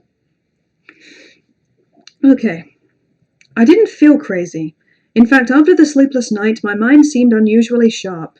Everything was bright and moist. Moist. I could see every hair on my arm. I could still taste the bacon from breakfast, even if I couldn't remember eating it. I could hear my co-workers talking in low tones across the room. There was nothing to do about the supernatural. If that was what was happening, there was no defense. That's what makes it the supernatural in the first place. It's not like an understandable force that is simply too powerful, like a bully you can overcome by pumping iron and eating your Wheaties. There is no kung fu you can do when it comes to the supernatural. It is irrational and absolutely unpredictable. If there were rules that worked, the supernatural would be science. The truly supernatural must be truly meaningless. That only left conspiracy, but I couldn't imagine how it would be possible. Nevertheless, my exercise in logic made me feel a little better, and in spite of the voices and in spite of a sleepless night, I got caught up in work, and by early afternoon, I realized I'd forgotten all about the tape. That realization reminded me of the tape, of course, and I laughed, and everyone gave me a funny look, and I just shook my head and said, "Nothing, sorry, just a thought, nothing." Do you think the Lifetime TV network killed stalker movies as we knew in the 90s by cheaply ripping off the same story points as much successful films such as Single White Female, etc.? I don't know. I mean, I haven't seen a lot of them, so I don't think I'm qualified to pass comment, but it's possible. Have you ever thought of doing audiobooks? Someone commissioned me to do an audiobook recently. I couldn't do it for reasons, but it was actually a fairly not safe for work audiobook, all of which was set in, I believe it was set in, where was it? I can't remember. It was one of the states, despite the author being Italian. And that was quite something to read and hope the neighbours weren't listening. But I couldn't complete it, as I said. One of my favourite short stories is King's Survivor Type. Hey, Roger! Sadly, Google spoils the story with a simple search, but when reading it as I did, knowing nothing about it, it really creeped me out. And Angel's here. The night was moist. Yes, very moist. Glad to see you both here. Thanks for coming. I'm just in the middle of this one story, so I'll keep going. So he's hearing whispers on the audio device that he's bought to record his snoring, and he's wondering, well, what the fuck is it? What can I do? Okay.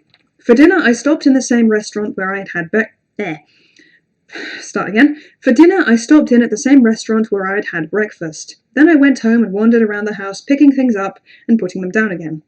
I turned on the TV. TV was often my meditation. The challenge was to make a coherent program out of a single utterance or exclamation, or exploding building, or whatever from each channel. No matter what was happening, you could linger on a channel no longer than a sentence. You had to pay attention, and it took hours to get a meaningful exchange, but once I did get something meaningful, everything fell into place. The universe became a Buddhist smile, and I reached a place of blue clarity. Interesting writing style this guy has. Hours passed, and while I could not remember exactly what the experience had been about, I felt as if I'd accomplished something by the time I stopped, and pushed the dirty dishes to one side so I could rinse a glass, and pour a couple of fingers of scotch, and put a fresh tape on the fancy recording machine in the bedroom. I could have just recorded over the old one, but I wanted to avoid ambiguity. I gulped down the scotch, brushed my teeth, and undressed. I switched on the recorder and got into bed. "I'm going to sleep now," I said out loud so I'd have a reference point. I snuggled deeper into the covers and passed through the bed and into a dream in which all the people I had lost to death were back again, but changed. Not exactly zombies, just back, and a little different. In the dream I had to make allowances for them. I'd say things like, "You'll have to excuse her, she's been dead." I'd say things like, "The way he moves certainly is not creepy, he was dead only yesterday." Sam Kinison over here. "Didn't that guy die just a few days ago?" "Yeah, but he's real stubborn, he can't accept it." Sorry. They would all come over to my house where I would feed them and teach them things, and they would pretend they didn't know me and wouldn't seem the least bit grateful for my help. But I would forgive them because they'd been dead and were now trying to get back into the swing of things. This guy, he reminds me of Walter Mitty. He's just getting lost in his own fanciful little narratives. The next morning I called in sick. Judy, who took my call, wasn't surprised. "You didn't look so hot yesterday," she told me. I popped open a beer and rewound the tape. Forward, pause, play. Snort, moan, honk, fart, shuffle, shift, yada yada yada. Forward, pause, play. "He's paralyzed," the woman whispered. "How can you tell?" the man asked. "Look at his eyes moving," she said. "There is a mechanism that paralyzes his body when he dreams. Otherwise he might get up and walk around." The man chuckled. "Careful with that," the woman said. "I just need to rest," the man said. "You shouldn't." "Shush," the man said. She sighed. "Okay, make room for me too," she whispered. "Careful with the covers." "Okay, I'll take the front. Easy now, easy." "If he wakes up now," the man whispered, "he'll be looking right into your face." She said. "Can he smell your breath?" She said. "I'm going to pinch him." "Don't!" "Just joking," the man whispered. Then nothing. Getting interesting now. My heart was beating too fast. I listened to the silence and small night sounds until my beer was gone. I crushed the can and stood up and hit the fast-forward button. The voices didn't occur on the tape again. Satendra says, "Have you ever seen Mommy Dearest? If so, would you consider it a horror movie, considering such scenes like the part with the wire hangers?" I have only seen that scene from Mommy Dearest, and yeah, it did unsettle me a little bit. My mother had her moments, so I completely kind of understood it, and I was immersed. I was like, oh, yeah, this unsettles me. Okay, back to your man on this story. I checked all the windows and all the doors, but I knew they were okay. When I got home, I always made a quick tour of the house to make sure there were no intruders lurking. I always locked the bathroom door before getting into the shower. I didn't go to bed without putting the security chain on. The movies have trained us not to make too many stupid mistakes. I've always felt secure in my own house. I've lived there for years. I knew every inch of the place. I went around carefully tapping all the walls looking for secret passages. I knew it was stupid, I just couldn't think of anything else to do. There was no way anyone could get in when I was asleep. How would they know when I was asleep in the first place? I needed a second opinion. I had to let someone else listen to the tape, but who could I trust? Maybe a stranger would be better, but how would I get a stranger to listen to a tape, and how could I trust what they said? I knew who should listen to the tape. I had known from the moment I came up with the idea that someone should listen to it. I sat there staring down at my shoes, saying over and over again, "Just do it. Just do it." Okay. I got up and ran the tape back to the point just before the woman first spoke. I took it out of the machine and put it in a box and wrapped the box and addressed it to Joanna at her office. I didn't know where she was living. I wrote a note. "Joanna, please listen to this and tell me what you hear." I called the messenger service I used sometimes at work. An hour later the messenger arrived and I gave him the tape and some money. There were other things I could do while I waited. I put a fresh tape in the machine. I found a sack of flour behind my new spices. I could spread it all over the bedroom floor and see if there were footprints in the morning. I opened the bag. But wait, if I spread the flour now, I would probably step in it many times on my way to the bathroom, which reminded me to open another beer. I took the beer and the flour into the bedroom. I put the flour down by the recorder.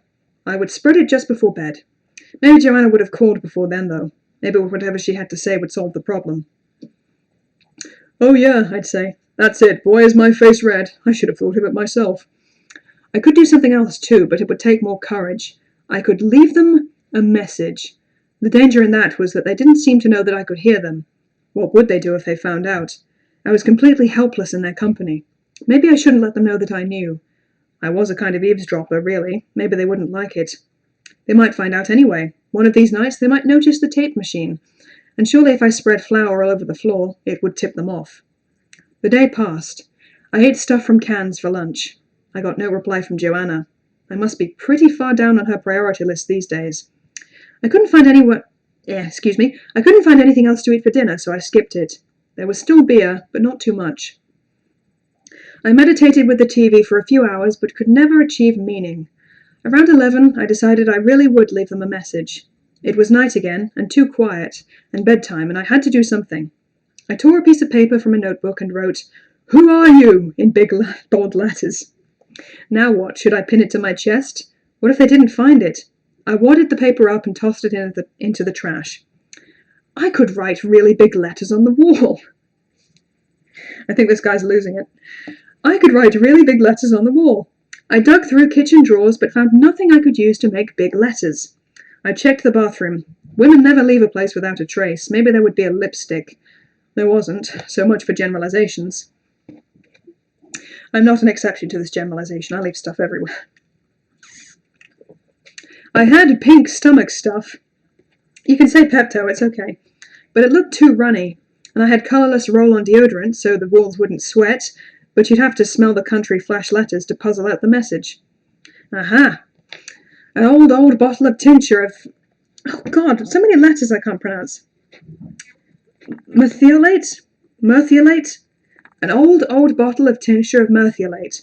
Good God, I bought that before I met Abby. What was the expiration date? Most of the label was gone, but it looked like 1980. I'd put the stuff on countless cuts. It still had a nice sting to it. This was one of those products that one bottle lasts you a lifetime. The company had probably gone out of business. I stood on the bed, and using the little plastic applicator, started my message again on the wall. Rats. The applicator was too small. It would take forever. I poured merthiolate into my hand, and smacked my hand onto the wall, and dragged it down and up in a big, dripping orange W. Okay, the rest went pretty quickly. Who are you? If they looked at me, and I seemed to be pretty much all they did look at, they could not fail to see my message.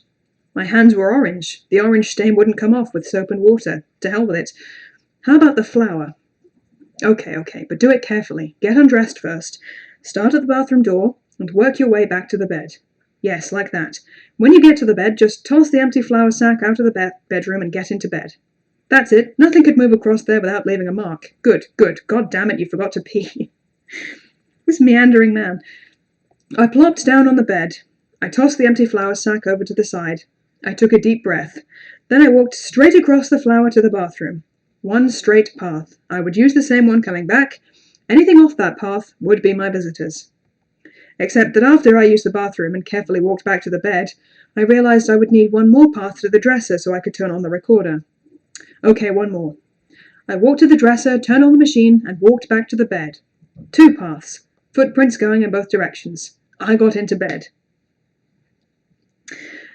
I stared up at the ceiling, feeling like an absolute idiot. I would have to get up and make another path if I wanted to turn off the light. This guy's so disorganized.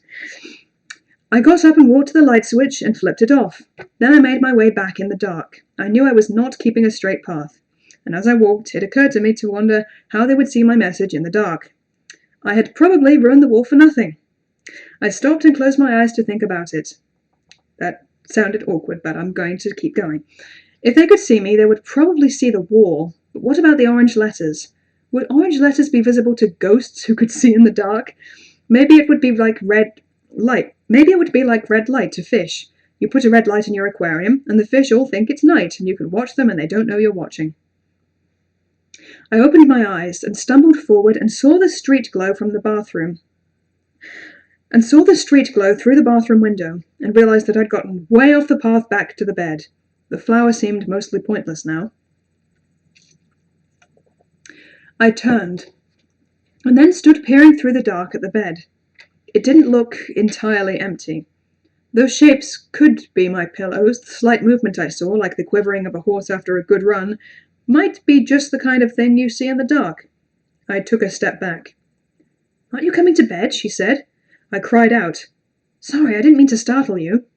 "Joanna?" "I heard the tape of you snoring," she whispered. Kind of a strange apology, but what the hell. "Come on, hop in, it's late." I sat down on the edge of the bed. She put her cool hand on my shoulder. I crawled in beside her. She pulled me in close.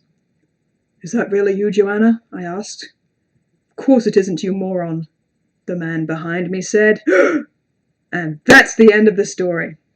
I quite enjoyed that. That was really good. Thanks for recommending it. I think it was Ben, wasn't it? Yeah, thanks for recommending that one if you're still here. Pretty good. and easy to read. He has kind of an interesting stream of consciousness thing going. A lot easier than the Bigfoot story that I picked. I regret picking. Okay, so Tendra says, "Oh my god, I just noticed the Willy Wonka 40th anniversary box set in the background. I have that box set. It's my favourite movie of all time. I have any Wonka 71 I'm a sucker for." Yeah, I watched it the other day on Netflix. It's a nice, easygoing, kind of happy movie that is easy to watch when you're feeling ill. So, yeah, one of my favourites. And it's on Netflix currently. But I guess Charles has the anniversary set up there, so that's good. I mean, anything for... Excuse me. I mean, anything Wonka 71, I'm a sucker for. I have 2 t-shirts, 2 posters, and even a lunchbox. Ooh. My brother got me a Candyland tie-in of the film for Christmas. That's nice. Do you remember for a while they were doing promotional Willy Wonka chocolates? Maybe it was just a UK thing. But they did it ages and ages ago, when I was a child. It's some kind of popping candy chocolate that everyone liked. And then again, years later, when the Tim Burton version came out, they had some interesting bars. They had a white chocolate caramel thing. It had all sorts. It was pretty good. Ben says, longer than I remember. I think it'd make a good short film. I think so too. Yeah. Maybe I will make that short film one day. I even saw the Broadway show. I had no idea there was a Broadway show. How fascinating. Well, I might have to... Blueberry Girl passed. Passed? You mean the actress is deceased? That's unfortunate, if that's true. Yeah, I think I'll wrap this up soon. But I've enjoyed hanging out with you guys and updating you and reading some shit. That was fun. Yeah, sorry. For anyone who just got here, I'm wrapping it up. That is oh, I'm sorry to hear that. Yeah, I liked her. She was good. Yeah, I definitely prefer the original version. There were some things I liked about the remake, the Tim Burton remake. The Chocolate River actually looked like chocolate, for one thing. They included the story from the book of Prince Pondicherry. That was cool. Yeah, but they kind of did a bad job with the Oompa Loompas. It was just kind of Deep Roy over and over again. They didn't seem fantastical enough to me.